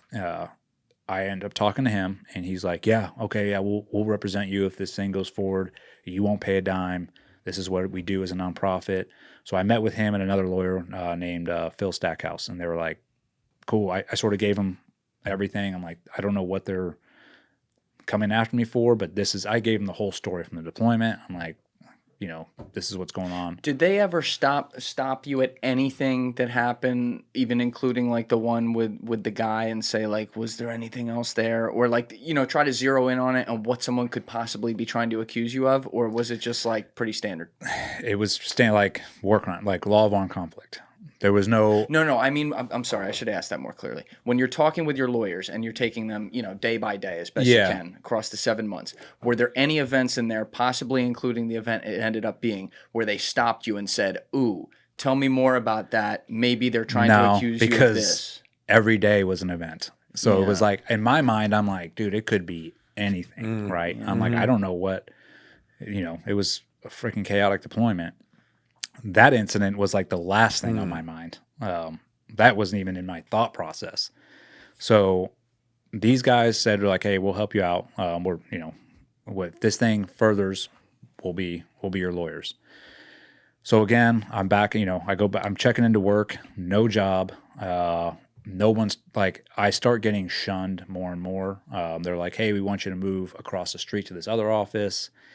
And like, it literally, it was weird, man. Like, nobody would talk to me. And then, of course, I already knew the rumors were spreading. Like, and here's the thing. The SEAL teams is like the biggest sorority ever. I'm getting that vibe. Sorry. It's just fucking, it's a bunch of women. And actually, no, they're worse than women, dude. And so I was hearing guys were coming. I can see the headlines now. Eddie Gallagher, sexist sport criminal. Yeah.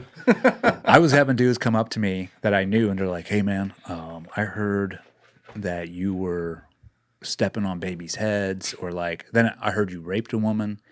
And I'm like, what? Like, this is the teams. It's the telephone game, and it just, the things keep escalating. So I'm like, dude, this is so out of control. But at the same time, there's nothing you can, like, you can't like go out and just defend. You're like, hey, this isn't going on. So I just like, I'm just gonna keep my mouth shut and let this thing play out. And that's what I was told to do too. Everyone's like, just trust the process. Trust the process. You'll be fine. So it wasn't until I get called into work. So now I'm over at Supply, which Supply. I'm like in an office doing nothing. And so I get called. The XO of Supply was a SEAL. He's like, hey, I want to talk to you tomorrow morning. I get a call. Come in. I haven't met you yet, or we haven't got a chance to converse. So I'm like, okay. So I get up the next morning, get my uniform on, show up 15 minutes prior, waiting outside of his office. I knock at 0730, and he opens it, and there's 6 NCIS agents in there. Ugh. They grab me. They're like, empty your pockets. They handcuff me, and they're like, we're taking you to interrogation. And I was like, okay. And so they're all postured, like waiting for me. They thought I was going to like start trying to fight all of them. I could tell right off the bat. I was like, you can just sense it. They're all like on edge. And I was like, dude, why are you guys handcuffing me? They're like, oh, this is procedure. No, it's not. They marched me in front of the whole command handcuffed, which automatically makes you look, like guilty. They take me to an interrogation room. I'm in there, and they're like, hey, do you know why you're here? And I was like, I know I'm under investigation, but that's that's it. And they're like, okay, well, we want to talk to you. I was like, well, and I was polite as possible. I was like, I don't want to be a dick to you guys, but I want my lawyer. Like, I'm not talking to you without a lawyer. And so like, all right. They walk out, shut the door and lock it, and don't let me out for another 7 hours. During this time, they raided my house. So my wife wasn't home. They had a whole assault team like come, and it was probably like 25 kitted up NCIS agents, raid my house, point guns in my kids' faces, pull them out in the street in their underwear. Your kids? Yes, my 8-year-old son, and then at the time he had just turned 18, which is their excuse of why they did that. They're like, well, there was an adult in there, and they knew he had just turned 18. So I don't know any of this is going on. I'm just in the interrogation room. Where was your wife? So she was at a brunch with a friend. She gets a call from a neighbor. She's like, yeah, I think the neighbor called her, but she was like, hey, your kids are out in the street in their underwear with guns pointed at them. They blocked off every street. They're yelling at everybody to get back inside. They're like ransacking your house. So she's like, what the fuck? So she drives back. They immediately start interrogating her. They pull her in a van, and they're like, your husband's a murderer. And she's like, well, who did he murder? Like, what? Who did he murder? And she's like, they're like ISIS. This is no shit. So my wife is like, do you not know what he does for a living? Like, she's like, this is a joke. ISIS. But they were trying to get her to, they're like, do you know anything, this and that? My wife's like, no, like, I don't pay attention. Yeah, I was there. Yeah. And at this point, I really wasn't telling my wife everything that was going on, but she knew. I was like, there's some bullshit going on. And, and I actually did tell her, like, I didn't get along with those dudes in the platoon, like those one. Oh, but you hadn't told her about the pending. Because I really was like, you weren't sure what it was. I don't know what's going on. Yeah. I told her I got a lawyer. I was like, hey, you did tell her that. Yeah. Okay. So. All right, so she knew something. She knew, so yeah, but she was like, hey, I don't pay attention to rumors. I'm not going to talk about anything. And so they raided our house, did all that. I end up getting released out of an interrogation room. I go back, and that's when I found out what happened. What's going through your mind when you find out your kids were pulled out at gunpoint? I was like in such like irate shock because I had to have my oldest son walk me through. I was like, dude, because he was like, they pointed guns in my face. And I'm like, no fucking way they did. I was like, you're just exaggerating that. And they're like, I was like, walk me through exactly what happened. And he walked me through, and like, they did. And I was like, so they had the gun pointed at your head and Ryan's. Yes. So in my mind, I'm like, these are NCIS agents who they're the biggest nerds of, I mean, they claim they're like, oh, we're just like the FBI. They're all flunkies out of every other 3-letter agency. Then they go to the NCIS. They are a bunch of like just geeks that want to take down. They want to make careers out of like taking down better men than themselves. Does this sound like out of the context of like what proper procedure would ever be? Jim? Yeah. I mean, because it's just why do you have to? You hit the nail on the head with NCIS. Why do you have to do that? There's no point of that. Well, no threat. You're looking for him, and so that's it. Well, they also know he's with them. Correct. Correct. Here's why they did it, and this is, you can see this in like the way our government acts now. It's a scare tactic. They do that to you. It separates you from everybody else. So all of our neighbors, everybody that we've known, they're must have done something wrong. You did something. They just don't do that to anybody. So then nobody talks to you. And what they're trying to do is put a divide in your family. Like, this is happening to you because it's your husband's fault. And so they want your family to just like completely leave you alone. And it works, because I've talked to other guys it's happened to. It works. It'll fracture a family like no other. And yeah, it's just, all it is to drive fear into, anybody that would stand up for you is now no longer, they're like, I don't want that happening to me. Wasn't that raid also on September 11th? So no, this happened before then. So after the raid, were arrested. Right. After that happened, I went into work the next day, and I requested to talk to the Group 1 Master Chief. You went back to work? Yeah. I was like, I want answers, because this just happened to my family, and nobody at work is saying anything. No leadership is like, hey, dude, are you doing okay? Like, we heard what happened. It's like completely, you're on your fucking own. So and you're not charged at that point. So No. that's hence why they put him in handcuffs, which is absolute nonsense. But at the same time, you're not charged. So you're now they're searching your house, which happens all the time. We search people's house very respectfully We don't throw anything, dump Yeah. anything. We don't bother. Family's very well respected. That's the difference. Yeah. So, right. I mean, they want you to be a pariah, and they want everybody to see it. Yes. So it just adds to your story. It adds to the legend of you And being a murderer. Exactly. And that you can imagine the rumors that went Yep. on. So, and then, of course, while they're raiding my house, they go into my garage. I have all my kit bags and everything in there. So I live in California. So they're pulling out my 30-round magazines. Like, these are illegal. They stack them up. We'll charge him with, he has 25 magazines. We're going to charge him with whatever, 25 counts of this. They want to add whatever charges they possibly can to make it look carrying worse. 10 years. whatever they can find Each of those to charges. throw spaghetti. It's like throwing spaghetti at the wall and seeing Right. what sticks, right? Yep. They found a blue body grenade, which is a training grenade that we use. They called EOD to come. Made a scene EOD of that. drives up in their EOD fucking vehicle. Their suits and everything. My buddy, who's a Master Chief, drove to my house because my wife called him. And she's like, "What the fuck?" So he drives there. They're about to like do this whole, bomb fucking thing. And my buddy walks in and picks it up. He's like, "It's a training grenade," and they're like, in their Hurt Locker equipment and shit. Yeah. This is how dumb they are. So you can imagine like the rumors that spread then through the teams, like because I went back and like, dude, I heard they found fucking maker. rockets in his house and like this and this. So I went in the next day. I talked to the Group 1 Master Chief. I'm like, dude, explain to me why this is happening to me. He was like, no. He's like, and I had picked up.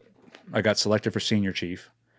He was like, nope, you're not picking up Senior Chief either. He made me sign a But piece you of still paper. got selected for it even through all this? Wow. Yeah, because this is all like I got number 1 chief out of the whole team. I had nothing but Process like is in place. It's still yeah, rolling. I had all these accolades. They're like, yeah, he's picking up Senior Chief. But then, Well, O.J. Simpson ran for 11,000, so that's true.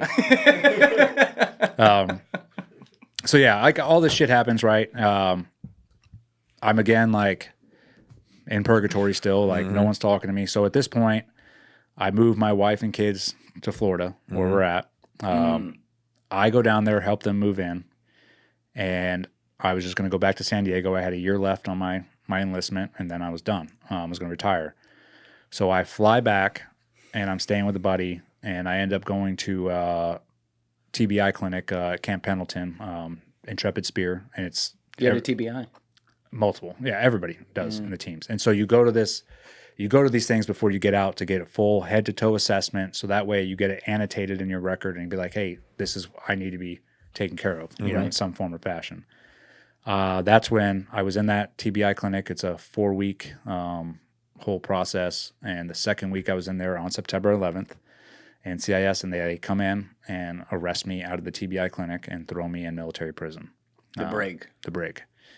Again, I'm like, why are you guys doing? Like, I'm like, why am I doing this? And they're like, we just have orders. And so the Admiral Green, who was in charge of Warcom, was like, yep, send him in the brig. What the NCIS told them was that I was a threat to the investigation. So you're still not charged? No, I wasn't charged until I was in prison for 2.5 months when I first got my first charges. So this is what you have to know. When you're in the military, you fall under the Uniform Code of Military Justice. You do not have the rights that you think you have. So there's no bail system. Right. If they throw you in prison, you're considered a pretrial prisoner, which there's no difference between you and a prisoner. Right. And then you're just, if they deem you a threat to the case, then you're in there until your trial. So there's guys in there for 2 years that haven't gone to trial yet, like sitting there. I mean, it's nuts, dude. The UCMJ is an archaic system that needs reform. Yes. And you didn't know anything about it before you dealt Heck with no, it, right? dude. I was like completely lost. You get 2 classes, along the way. Yeah. And they're basically, hey, just don't DWI and don't fight anybody and don't have sex in the barracks. Yeah. Oh, okay. Yeah, Thanks. Teller Kavanaugh was What- like, what that's about- going to be hard, boss. What about if I falsely get accused? What about if I falsely get accused of a war crime? No, we don't cover that here. Yeah. That's next week. It's nobody knows Nobody what knows. they're signing. When you sign your name on the dotted line and join the military, you have no clue about the rights that you really don't have in the military system. So I get thrown in there. I get thrown into solitary for the first 4 days. And they treated me like I was like Jason Bourne, dude. Like they really thought they had me shackled like from my legs and my come on. arms. Yeah, walking through. No other prisoners got treated like that. they had announced to the prison I was coming a week prior and that I was a like super threat. So as they're like marching me through like all the prisoners up against the glass, like looking and Trying to think, is it like, oh my God, that's Eddie fucking Gallagher? It- It has a similar role to it. it literally was yeah, like that yeah, though. probably. And so I get let out of solitary, I get put in the general population, and that's when, I was like, all right, figuring it out. What kind of people are you in there? They're military, but like, what kind of charges are the other guys there So for? that military is at Miramar Air Station. That is a sex offender prison. So Oh. mainly a large percentage of them are in there for pedophilia, sexual offenses, online shit. So I'm in there, with some real winners. Oh boy. But there's also like some other dudes that are in there for, whatever, popping on a piss test or whatever chart, showing up late, like literally showing up late to formation. There's Marines in there for that. That's a little harsh, but Yeah, okay. well, this is what I came to find out when I was in there. So I feel like push-ups would suffice, but that's just me. yeah, so I'm in Gen Pop, and what they do when you get in there is they hold a little mini kangaroo court for you, right? So this is to deem whether you should stay in prison as a pretrial prisoner or to let you out. And this is where I learned real fast. I was like, oh shit, like these people are fucked, like so fucked up. So they bring me to this room, and I have my lawyer down, Phil Stackhouse shows up, and we're in there waiting. They pull any officer from the base to be the judge. So just some random officer comes in, and he's going to be the deciding factor. This is where I first meet the prosecution. The prosecutors show up. The NCIS agent, Joe Rapinski, shows up. He's the lead NCIS agent. And they sat there and berated my character and like straight up told lies about me. They were like, he fucking beats his wife. He is a fake Christian. He's a drug mule. A drug mule. Yes. So when they raided my house, they found that I went to Mexico for my best friend's wedding for 4 days. And out of that, they're like, we think he went there and is smuggling drugs back. So this is what they do. They just pile on bullshit. So you're a cartel coyote too. Yes. Yeah. And then they used every qualification that I had ever achieved against me. They're like, we cannot let him out because he is a sniper, he's a preacher, he's this, he's that. He is deployed too many times to combat. He is pretty much like he's a broken toy, and we cannot let him out. Didn't they also like charge you for having stuff that you had a prescription for? Yes. They said that I was abusing tramadol, and like we found tramadol in his stuff. I had a prescription right there. Yeah, it was, but still they charged. Like, it doesn't matter. It's like as soon as they say it, that gets put on paper, and then what they do is they leak that to the media. Yep. And so, boom, it's a fact. Now, Yeah. we said it. It's a fact. And your prescription from a doctor, Yes. not a dentist. Yeah. All right, just make sure. Yeah. Sorry to the dentist, but But the VA isn't broken. yeah. So Yeah. I can go get. You need 1,000 Klonopin? I can have it for you by Monday afternoon. Yeah. So they just say this, and then every fucking press outlet's gonna Yep. run with And that. that's all they need. So they're just adding up to a Yep. pile now, and Yes. you're finding all this out while you're in the break. I'm going through it. I'm just like, okay, like what the fuck? And so obviously they don't let me out. So I go back to general population, and that's when, I pretty much spent 9.5 months in prison before my trial. But during this time, my wife, who was like, what the fuck is going on? Because she got a call from my lawyer. That's the one thing I told her. I got a 5-minute phone call when I got put in solitary. And so I called my lawyer. I'm like, you need to call my wife right now. Tell her I'm in prison. Like, that's all I know what's going on. And so my wife she called the command, and she's like, what is being done? Like, what is going on? They wouldn't talk. They completely, Oh my God. So she wrote a letter to the command and was like, are we not a brotherhood? Are we not like, this is what my husband signed up for, and this is what like the culture we've come up in. Is anybody going to help us? No response. So that's when she took it upon herself. She's like, fuck this. And she created a organic social media campaign, started putting out what was going on. And she gained a massive following because people were paying attention.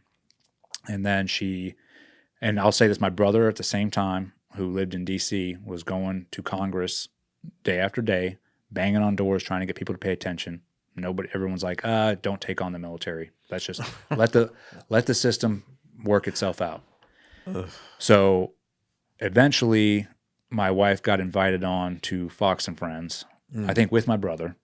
And that's when Trump, who was president at the time, took notice. And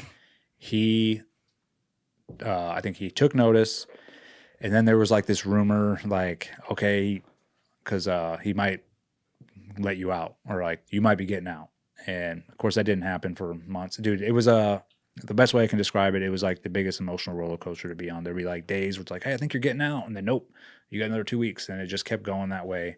I was going to court hearings that whole time. Are any of the guards, like, are you having any interaction with the guards? And some guys are like, this is fucked up what they're doing. So 2 of the guards, they were Marines, came to me and they were like, hey, this was like the first month I was in there.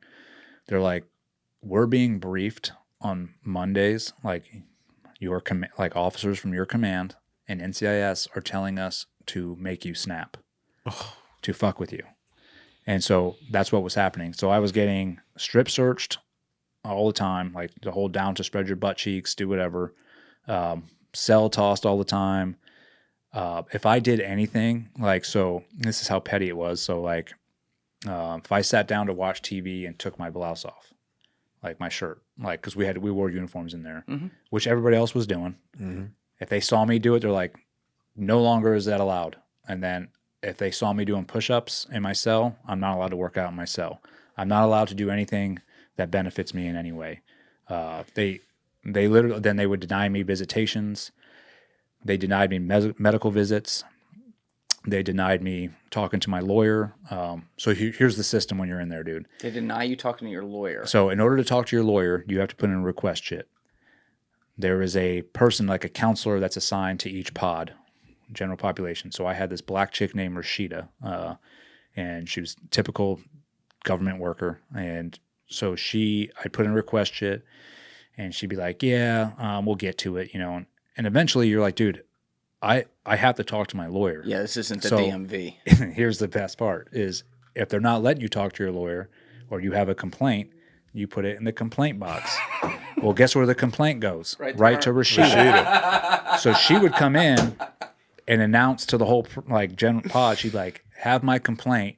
Oh, prisoner Gallagher, stand up. And I'm like, she's like, so you're not happy? You can't talk to your lawyers? Guess what? Now you ain't talking to him for another month. And she would just walk out. And like, so this is like the petty shit that was going on. And so I'm telling my wife all this over the phone. I'm like, dude, this is the environment that I'm in. Like, they're not letting me do shit. And I'm trying to keep my cool the whole time. Because at this point, since those guards told me that they were trying to make me snap, I knew it was a game. Yep. So I just literally bit my tongue and like would just sit there and like, dude, all right, this is going to get hashed out. That does help that they did that. It does. It does really. Because I would have snapped, dude. Yeah. There was a couple times in there where I took an act of God. So like when my youngest son came to visit me for the first time, he comes in, he's wearing a hospital gown. Like, oh my God. And I'm like, why is he wearing this? And then I'm told you're not allowed to embrace him. You're not allowed to touch him. And so I'm like, why can't I embrace my son? And they're like, because of the pedophiles that you're in here with, it excites them and it's unfair to them. And which is why he had to wear a hospital gown too, because he was wearing a tank top when he came to visit me. And they're like, that bare skin will excite them as well. And we're trying to heal these pedophiles, not excite them. Oh my God. Yes. So this is what's going on. And so when that happened, that was like, I mean, tears forming because I was so angry. Rage. But I couldn't do anything. You're like, just hold it together. And you said they're strip searching you and stuff all the time? Yeah. Then like one of the guards, he was a Marine, Gunny. He would strip search me, and then I'm sitting there naked in front of him, and he'd be like, bend over, stand back up, bend over. This is someone you outrank by like 40 rungs too. Yeah. And I'm just looking at him like, dude, why are you doing this? Yeah. And he'd be like, well, you got a problem? Looking for you to do something. Look, you're real quick, Jim. I just want to ask this. Like, you've done a lot of deployments. You're this decorated Navy SEAL. You've seen horrible shit. You're obviously an incredibly tough guy, but probably more importantly, a very mentally tough guy too. But this is where all your rights have been taken away, and you feel like the whole world's closing in on you Yes. for shit you didn't do. Mm-hmm. Which I always say my ultimate fear is being stuck in an 8x8 box for something I know I didn't do. I feel like I'd be able to live with it if I did it because I know I was in the wrong. But if I didn't fucking do it, like It's a shitty feeling. I can't imagine that, and I'm really sorry you went through that. But like, you are still a human at the end of the day. Like those quiet moments alone, are you didn't break in front of the guards or anything, but are you breaking to yourself a little bit sometimes? No, like I talked about earlier, and I gave everything to God. That's when. So here's the defining moment. It was like 2.5 months in, 3 months in. I'm talking to my wife, and this is how institutionalized I am. I still had some belief that my command was going to do the right thing. I was like, "There's no way they're just fucking throwing me away." And so I would ask them, like, "What does the command say anything?" And she got so sick of me like saying that. She's like, "Let me tell you something." And she gave me like the best speech ever. She was like, for 15 years, you have deployed over and over and left us. You've left me to take care of the kids. And you always said what you're doing is a righteous thing. And we believed you and we supported you. And, she's like, now I need you to do the same for me. No one's coming to get you. Your command's not for you. They're against you. Everybody is against you except for me. I'm the fucking last one standing. So she's like, you need to get it through your fucking head that the team, the brotherhood, all that, it doesn't exist. And so hearing that, I hung up, went back to my cell, and that's when, I was like, got on my hands and knees and I just talked out loud to God. I was like, dude, take this from me. Like, I don't know what to do. And then I was like, if I'm found guilty or innocent, like whatever is your plan, like you're fully in control. I'm on board. Mm-hmm. And I felt the weight of the world just like come off my shoulders, man. And like, not to say everything else was like easy street, but I just had this confidence, like I'm good. Like even you can do whatever you want to try to do to me. Yeah, it's not to say that you were when you were doing your job, you were arrogant or anything, but you were very sure of yourself. Like you were in confident. Control. You're confident, and like not that there's anything wrong with that, but maybe that can also lead to being like, that's not going to be an issue or whatever. Yes. With little things along the way, and this maybe brings it home that it's like, you know what, this is it's the worst way to get knocked down to square zero, but like maybe I can come out a better version from this somehow. Oh, for sure. And that's what happened. And then so my wife says, she's like, honestly, it's the biggest blessing that could have happened is you being thrown in prison. She's like, you're a stubborn son of a bitch. And she's like, you mean you're not anymore? Well, I try not to be at times. But yeah, she's like, it took you being thrown in a prison cell to like, get close to God. So the trials. And I've going back to the like one thing on your lawyers. So even if they, I guess pre-trial, when was the first time you were able to have some type of meaningful planning or contact? So this is like, this is a separate thing, which actually this doesn't get talked about a lot in my story because it's just, there's so much shit that goes on. So the first lawyers I hired, right, the United American Patriots. Okay. This is Stackhouse? Stackhouse and Colby Vokey. Oh, are these the guys that turned on you? Yeah. Dude, so this is how nasty it gets. I show up to the first day of court with them, and I'm not a lawyer. I don't know shit about anything that's, lawyers do. I've never been in a courtroom, but watching them, like, they're just like shuffling papers. They're like, all right, well, let's just go in there and see what happens. And I'm like, dude, I'm facing life without parole. So I'm like, this doesn't seem like you're got your shit together. But whatever. I was like, maybe I'm just being too, whatever, arrogant or think I know better. But so I was like, okay. But then the more and more I went to court with them, I was like, dude, something isn't right here. So I would tell my wife, I'm like, dude, I don't trust these guys. Like, I don't think they have my best interest. Like, they just don't seem like they're putting forth the effort for someone that's facing life without parole. Is she in the courtroom too? No, she's back in Florida. So then she was communicating with them on the phone. So she would call them and be like, hey, Eddie's not confident in you guys. And they would manipulate her. They're like, oh, he's just in a stressful situation. Like, don't listen. He's locked up. Well, it wasn't until they pulled me out for a meeting one time. And this was, I think I was about 7 months in. and they were like, hey, and this is what they would do. They would schedule a lawyer meeting with me, which I would go to the local JAG building on base, you know, in handcuffs and sit in an office, which was like a little reprieve, you know, you're like out of your cell. But they would never show, they'd show up like with 10 minutes left before I had to go back. They showed up and they're like, hey, before you go back, we need to tell you something. I'm like, what? They're like, we're going to extend your trial out by a year. And I'm like, what? And they're like, yeah, we think it's better that way. We need to get prepared. And I'm like, so you want me to, I've already been in 7 months at this point. I was like, you want me to sit in prison for another year until my trial? And they're like, yeah. I'm like, you're out of your fucking mind. I'm like, nope. And I was requesting a speedy trial the whole time. I was like, I want a speedy trial now. And they were like, well, if you rush it, then you're going to get, you know, what if you get found guilty? Like, we need time to work. And I'm like, dude, you've had 7 months. And this is what really set me off. Colby Vokey goes, oh, yeah. And you need to tell your wife to knock it off with the social media. Oh, no. And she doesn't run the show, we do. And that's when I was like, you're fired. fuck you. Well, I went back, and then that was like, you know, I was like, fuck these guys. And then my wife got a voice mail from the head of UAP extorting her because another organization called Navy SEALs Fund was raising money for my legal defense. And there was a couple of awesome, it was fucking dude, Drago Desiri and his wife Rachel. Drago and Rachel, they started this fund, and it's to help out team guys if they're in trouble. So they raised about $250,000. Wow. And the UAP's like, we want that money. And so my wife was like, that money is, and I told him the same thing. I'm like, that money is set aside. If I get found guilty, that goes to my family. Yep. So they can take care of themselves. So what they told my wife was like, if you don't give us that money, we're just going to leave your husband in prison and not represent him the way he should be. Oh, that's, so boom. That's that was when we were like, fuck you. Bernie Carrick, you know who he is? Yeah, sure. Yeah, former commissioner. So right? This is all divine intervention. Like, Bernie read the article about me and was like, this doesn't seem right. He somehow got a hold of my wife, didn't know us from Adam, and was like, hey, what is your legal team doing? And so when she told him everything, he was like, fuck that. He got Tim Parlatore, who's one of his lawyer. He became our legal representation. Yep. We fired.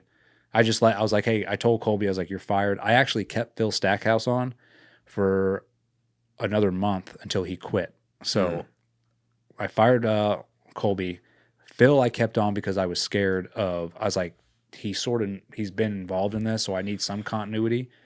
But when I made Tim first chair and Stackhouse second, he didn't Stackhouse like that. was like, nope, he quit. They ended up suing me for $1 million after my trial, which was really awesome. We actually just took care of that last year. That's nice. Yeah.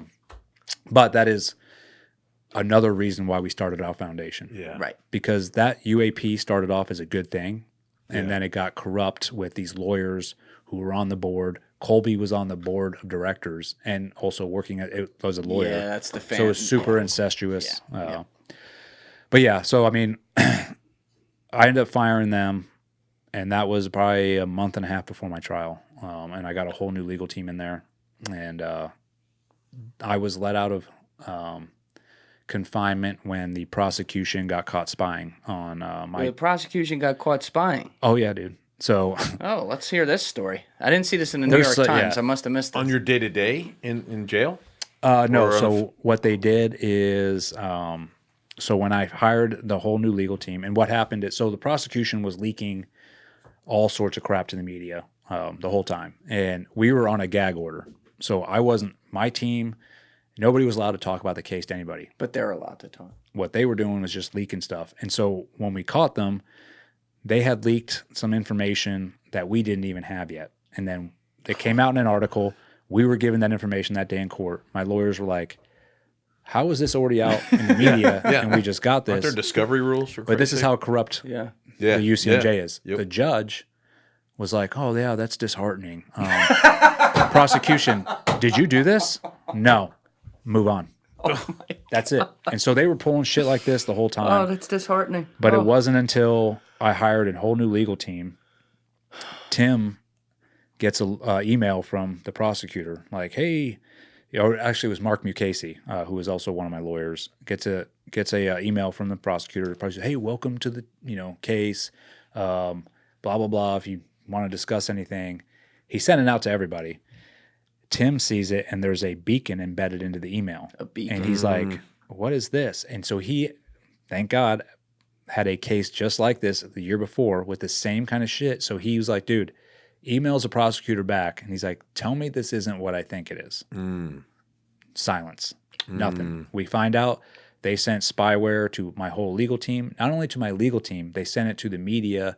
There were certain media outlets that started putting out positive stuff about me because they started finding out information. They're like, this isn't what everybody's saying it is. So they spied on the media, the legal team, other military lawyers they sent it to. It's completely illegal. So I mean, keystroke. You have a keystroke evaluator. See everything they're typing. Yeah, it's basically because they had immediately. They had no case. They knew that they were like, we're fucked, and so we're going to find out everything we can that they have. Yep. Maybe he'll self-incriminate himself on something else. You know what? That is sinister shit. It's beyond. And that's our military UCMJ people. We're talking about the military here, which makes it kind of a double whammy because they're like supposed to be better. Yep. But like when you look at prosecution in general, this is something that comes up as like a subtopic on a lot of different podcasts. I've always had such an issue with the guys who flaunt their record. Like I always cite this guy Preparara in Southern District of New York. He was the guy who was 89-0. Yep. Well, Chris Christie was 100-0. Right. Yeah. You don't bring the other cases. You know this well. And my whole thing is like the justice system is supposed to put the government to the test, and guilty people are, in a perfect world, are supposed to be found guilty, and innocent people are supposed to be found not guilty. But we've incentivized a system where guys' careers are based on what they get. It's all about the win. It's fucking horrible. Yeah. Yeah. Every case needs to be brought if the evidence is there, and the jury decides on what they decide. So did you ever was there ever like trying to get you to plea out to something like all the time? So just take this and the rest will go away and you'll be able to see your kids when they're in their 40s, that kind of thing, like that kind of bullshit. They gave me first the Navy has to provide you with a lawyer. That's the one right you have, right? So when I was in prison for about 2.5 months when I finally met my Navy lawyer. 2.5 months. He shows up. Lawyer. But this is the best part, dude. This guy shows up, and nothing against this guy. Like the Drewski meme when he's showing up with his shit falling out. He's like, "Hey, man, I don't know. They assigned me to you. I am actually stationed up in Lemoore, which is 5 hours away. So I'm not going to be able to come down here and represent you." And he's like, "I think we should start talking plea deal." And I look at him, and I'm like, "What?" And I was like, dude, you're out of your mind. I was like, do you even look at the case? And he's like, oh, nope. Well, I'm gonna, I'm like, dude, no, I'm not taking a plea deal. But then as we went later on as we're going later on into the case, or, the prosecutor would come every once in a while and be like, hey, if you plead to this, he wouldn't say it to me. He'd say it to my lawyer. And he'd be like, we'll give him, first it was like 65 years. Huh. Like, go fuck yourself. Every time they came, I was just like, go fuck yourself. Respectfully. Like it's not. I'm not taking. I am innocent, and I'm going all the way. Even to the point where, before I went to trial, Trump was going to pardon a Green Beret and an Army lieutenant that was already in Leavenworth, and my name got thrown in the hat to pardon. They're like, so my lawyer's like, hey man, this could happen, and my wife and I are both like, we don't want it.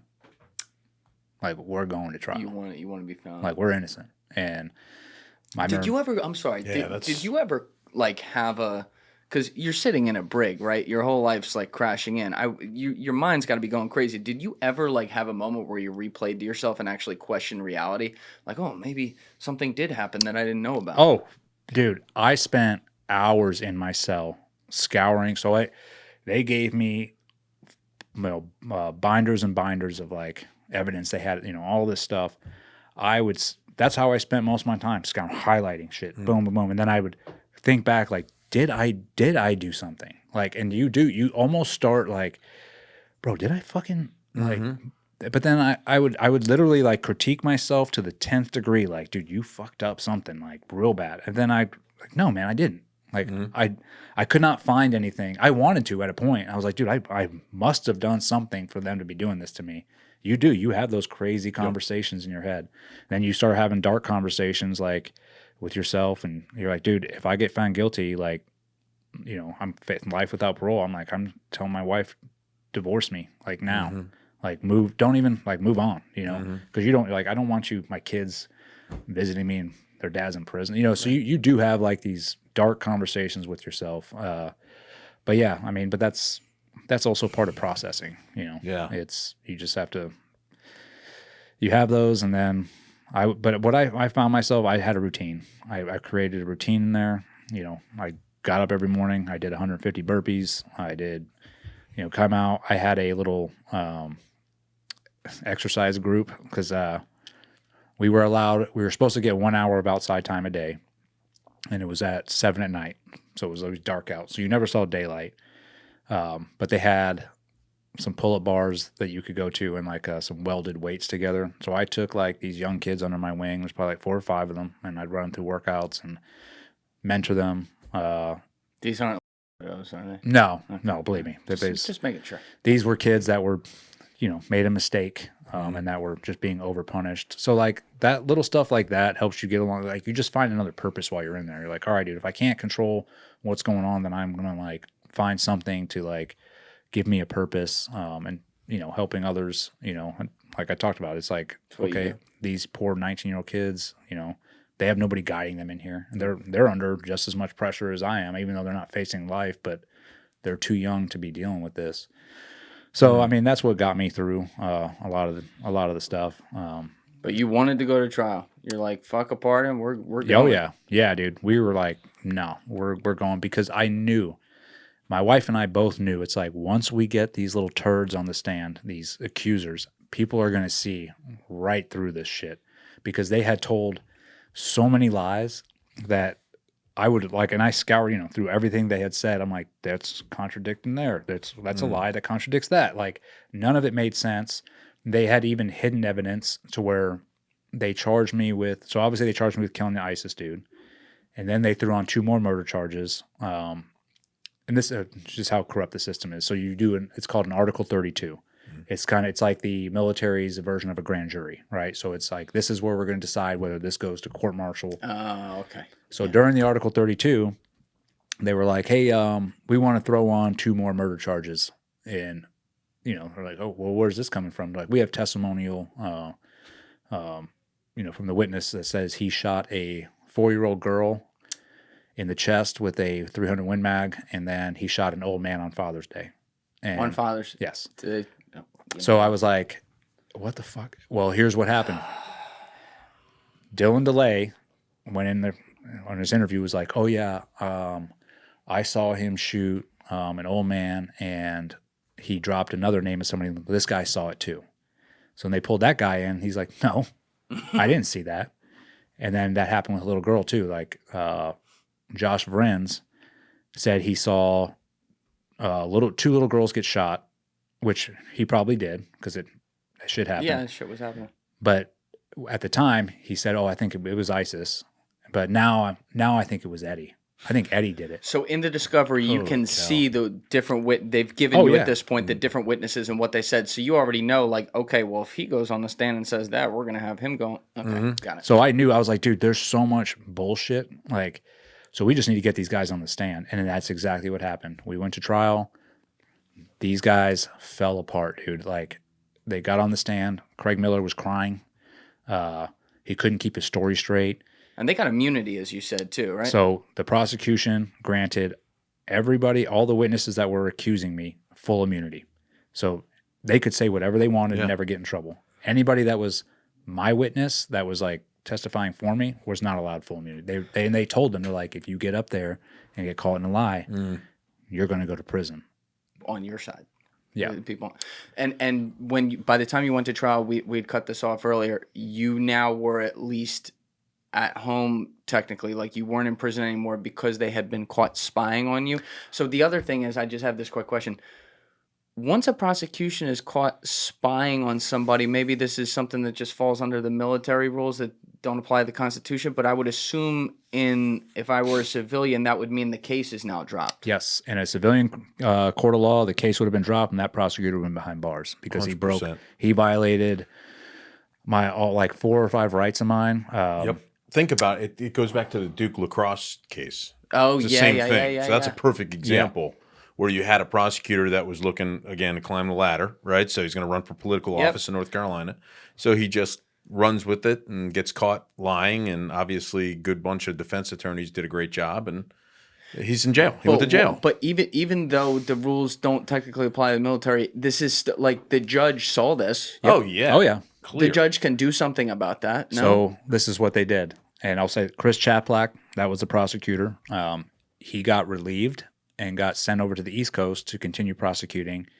They just filled in another prosecutor, and they're like, carry on. Oh, and this was my reprieve for getting spied on. I was let out of confinement, so I can now be outside for a month before my trial.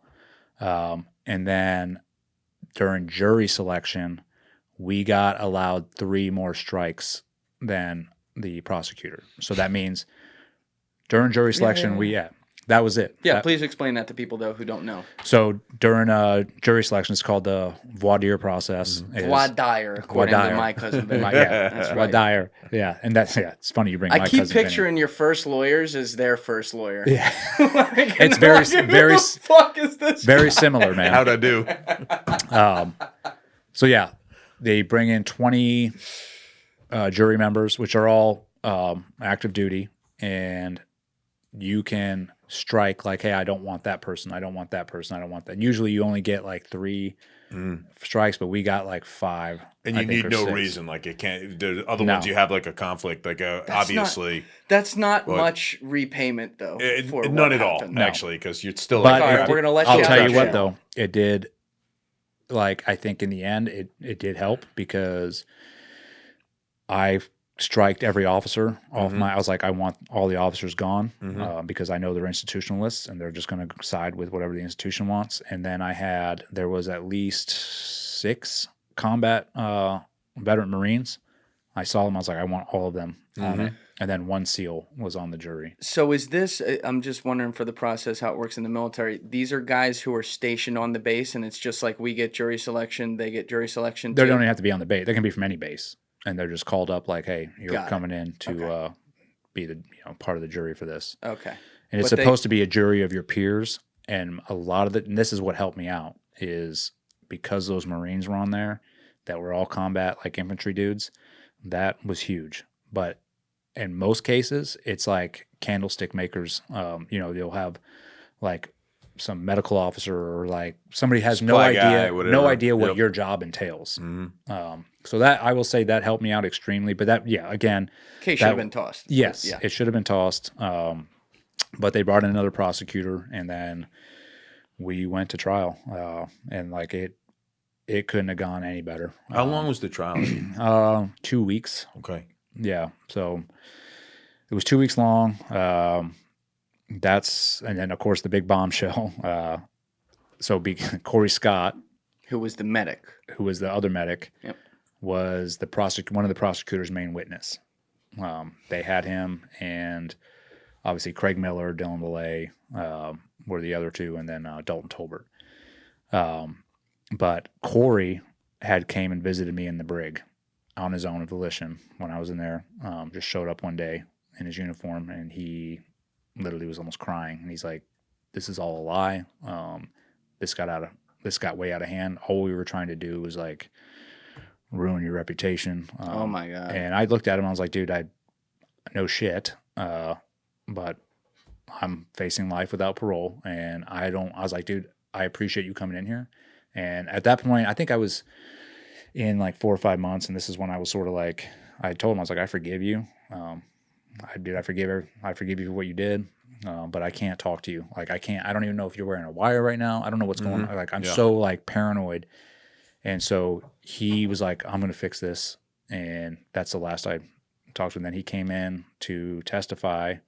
And I'll tell you what, man, his lawyer freaking pulled a fast one, dude, that his lawyer got up before he testified and was like, I just want to make sure my client has full testimony immunity.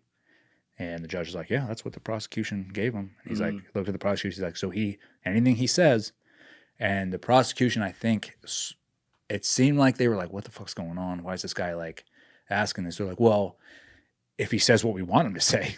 And they're like, no, that's not what. And the judge had to tell him, like, that's not what full immunity is. So the prosecution's like, all right, yeah. So then Corey went up there on the stand and was like, I did it. And was like, I killed the dude. And that's when. Was that even true?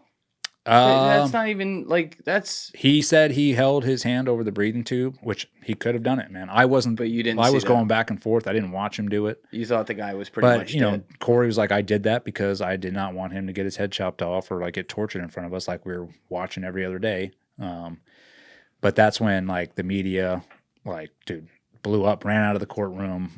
The prosecution got up, started attacking their own witness, like calling their own witness a liar. Their whole case. I mean, it was already done before that, though. Like, I honestly think no, I won't say like, I think that was huge, but even so, like, all their other witnesses shit the bed. Like, got caught up on all their lies on the stand. It was, like, so evident. Are you just looking at the jury like, guys? Yeah. Not once. So, I was instructed Stoneface by Bernie and by my lawyer, like, do not look at the jury. No do reaction. Not show any emotion. Do not. I literally was just as calm as a cucumber, staring straight ahead the whole time. I would look at the dudes when they were testifying. Like, did they look at you? Oh yeah. Well, one of Josh Vrins, who is a fucking psychotic nut. He's got bipolar issues, but he came in and literally was like on the stand, staring at me, doing this, like, oh man, like showing, like, dude, you obviously have a problem. And yeah, he was going nuts, but he got caught up in like, I don't know how many lies. Craig Miller got caught up in so many lies, and it was like evident. Like the jury's like, holy shit! Like all these dudes are lying. Yep. They couldn't keep their story straight. And then of course the Corey Scott thing was like the icing on the cake. Yeah. But even then, like, it didn't matter. You would think like, boom, case closed. No, they were like, they said that I had paid off Corey Scott to say that. They made up a bunch of... You can't even pay your lawyer, but yeah, you paid off I'm like, Corey dude, Scott. I can't even afford to be in this courtroom right now. Yeah. But yeah, at the end of the day, you know, the verdict day came out, and they was not guilty except for one. Which was the picture. Picture, yep. So because they had put so much effort and money and time into trying to convict me, they threw the book at me for the picture. They were, and so I think I'm the first person ever to be court-martialed for taking a picture with a dead terrorist. Because I took that picture, they're like, "Oh, reduce his rank to E1." E1. Yep, and it was like my 20 years never existed, so I would have not gotten my retirement. Yeah.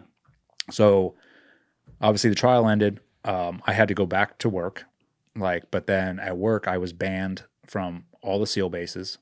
They're like, you're not allowed to step a foot on any of the SEAL bases. And I asked why. I was like, why? And they're like, because the guys that testified against you work there and they're scared to death of you. Ugh.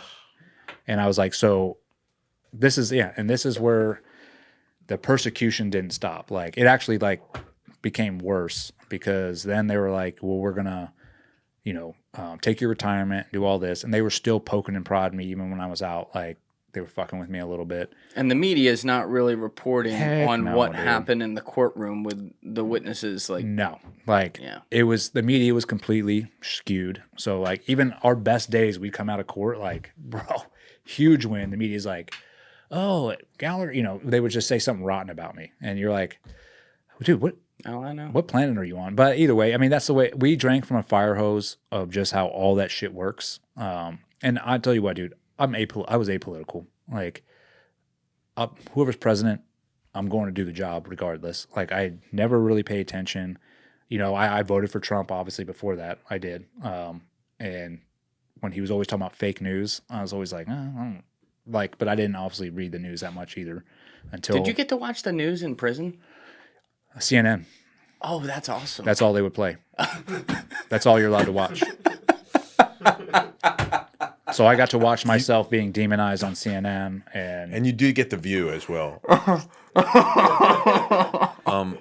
You know what I was thinking in contrasting, like, oh my God. like the DOJ system, the constitutional system. Even if you're granted immunity, part of that agreement is if you lie, you could be charged. That's the only thing. So yeah, But you get in the perjury. military, doesn't matter. Like if you sign a proffer agreement with us, like guys would come in, talk to us, and first thing we tell them, hey, look, if you lie here, you know, we're not going to use anything you tell us against you unless you lie. It's the same thing, and then it goes to immunity. In UCMJ, that's not the case. No. Not in doesn't Roger They make up the case. rules as Yeah, they true. They make up the rules as they go. Yeah. In the UCMJ, That's what and it that's sounds really like it is. It's they just will shift it around, and you feel like you're taking crazy pills all the time. Like you're like, dude, how are they getting away with this, or how can they do this? And it's the whole system is corrupt. So even your Navy lawyer who's representing you Yeah. will not say a word. He's like, this is just the way it is, man. And you're like, bro, Because everybody caves. yeah, Everybody caves. everybody except my wife Yep. and my Thank brother. Yeah, Thank God. shout out to your Thank wife. God. And that's I'll Really. tell you what, man, and that's what I tell people that we're helping now, especially the guys that are getting, screwed under the UCMJ, or their command is like completely screwing them. I help with guys in the teams too still, and their national inclination is like, dude, fuck, like I want to fight back. I can't believe they're doing this. I'm going to say this. I'm like, dude, the best thing you can do is keep your mouth shut and let them dig themselves in a hole. I'm Yeah. like, because here's what their downfall is. They are so elite, like they have this elitist mindset that they can do no wrong. And then when they get proven wrong, instead of having accountability and say we made a mistake, they'll double down. Then they'll triple down. And they'll dig themselves so deep that you have them. And I was like, they are not used to people standing up against them. They are not. They're used to everybody kowtowing and being like, all right, yeah, whatever you, because most people in the military are going to take it in the ass, like when it comes to this, because that's what you're bred for since boot camp. Yeah. Trust the leadership, have belief in leadership. They will do what's best by you. Don't ever question, what's going on. Maybe that used to make sense. Yeah. Well, I don't know if it ever did or not, but all I know now is like, More than now. you stand up for yourself and you start fighting back, they have no clue how to handle it. They could not stand my wife. They were like, dude, my wife's Instagram posts were being briefed at the Pentagon. Yeah. That's some reach right there. Yeah. Like that, but that's how do we stop? It's like, dude, you can't. You can't stop and especially my wife, which my wife told him, she's like, you might have control of you might own my husband, but you don't own me. Like I'm going to say whatever the fuck I want and I'm going to tell the truth about what's going on. And that's, they knew, like the Secretary of Defense got fired or the Secretary of the Navy got fired over my whole thing. Oh, that's right. What was his name again? I don't remember. He was telling Trump not to get involved with your 18. trident. Is that what it was? So that was even worse than that. I ended up getting evidence. He was emailing organizations that were supporting me. This is while I was locked up, and telling them Snyder, is that it? no. Oh, go ahead. Sorry. He was emailing organizations that were supporting me, telling them not to support me, that I was guilty. This is while I was locked. I hadn't gone to trial yet. This is the Secretary of the Navy. This is no due process. So I got invited onto Fox News. This is after my trial. And so I go on there. That's him. Yeah, Spencer. Yep. Yeah. Freaking turd. Yeah, your boy fired him. Esper. Yeah. Yeah. Doesn't look what happened to him. Trump, yeah.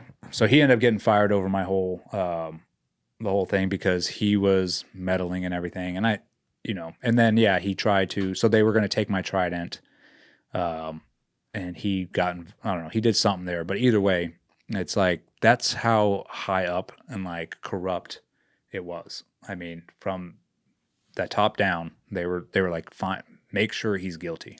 Yeah, Spencer. The thing that if I were in your position, that would bother me though, is if I had done so many things right and had been the exemplary.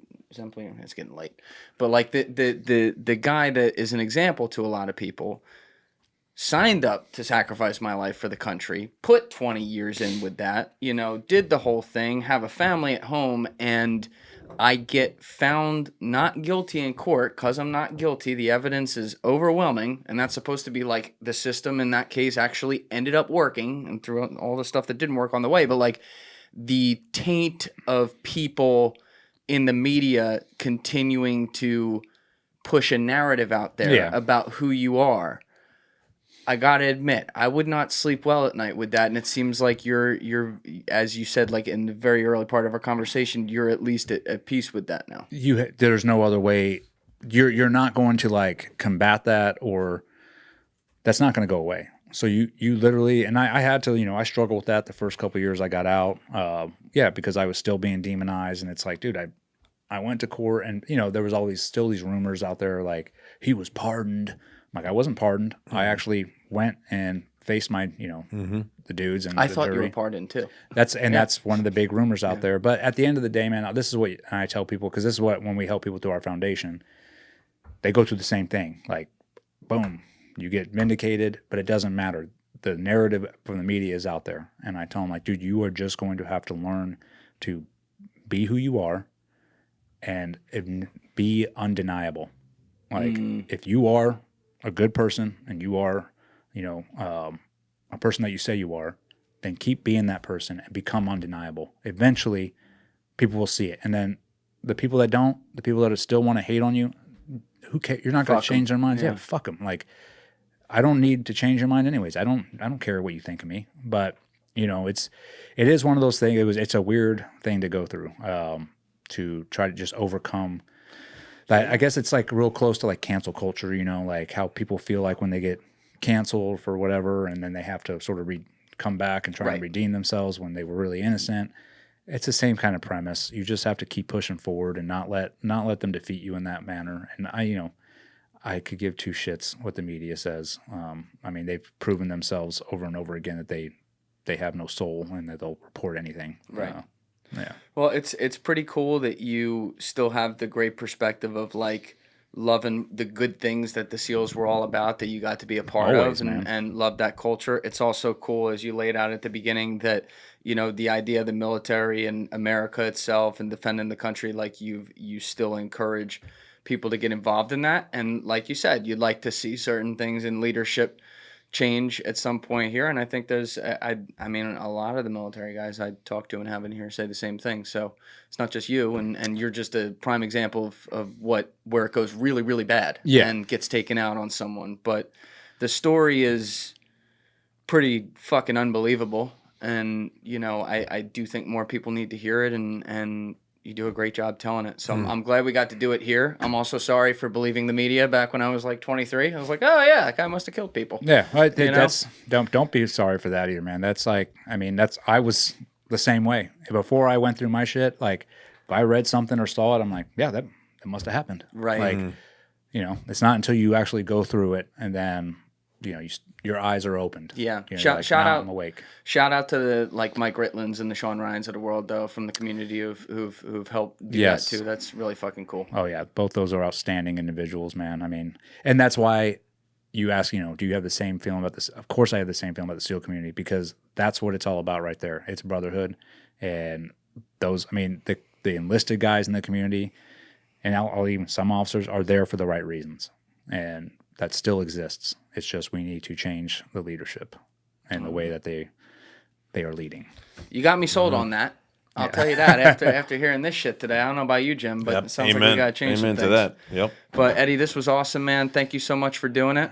Yeah, man. Thank you for having me out, brother. I appreciate it. Of course. I look forward to you doing more content with Tommy G and torturing him. That's going to be fun. I hope so. But it was a pleasure, sir. And thanks for everything else you did for America. Appreciate that. Thank you. All right, everybody else, you know what it is. Give it a thought. Get back to me. Peace. Thank you guys for watching the episode. Before you leave, please be sure to hit that subscribe button and smash that like button on the video. It's a huge help. And also, if you're over on Instagram, be sure to follow the show at Julian Dorey Podcast, or also on my personal page at Julian D. Dorey. Both links are in the description below. Finally, if you'd like to catch up on our latest episodes, use the Julian Dorey Podcast playlist link in the description below. Thank you.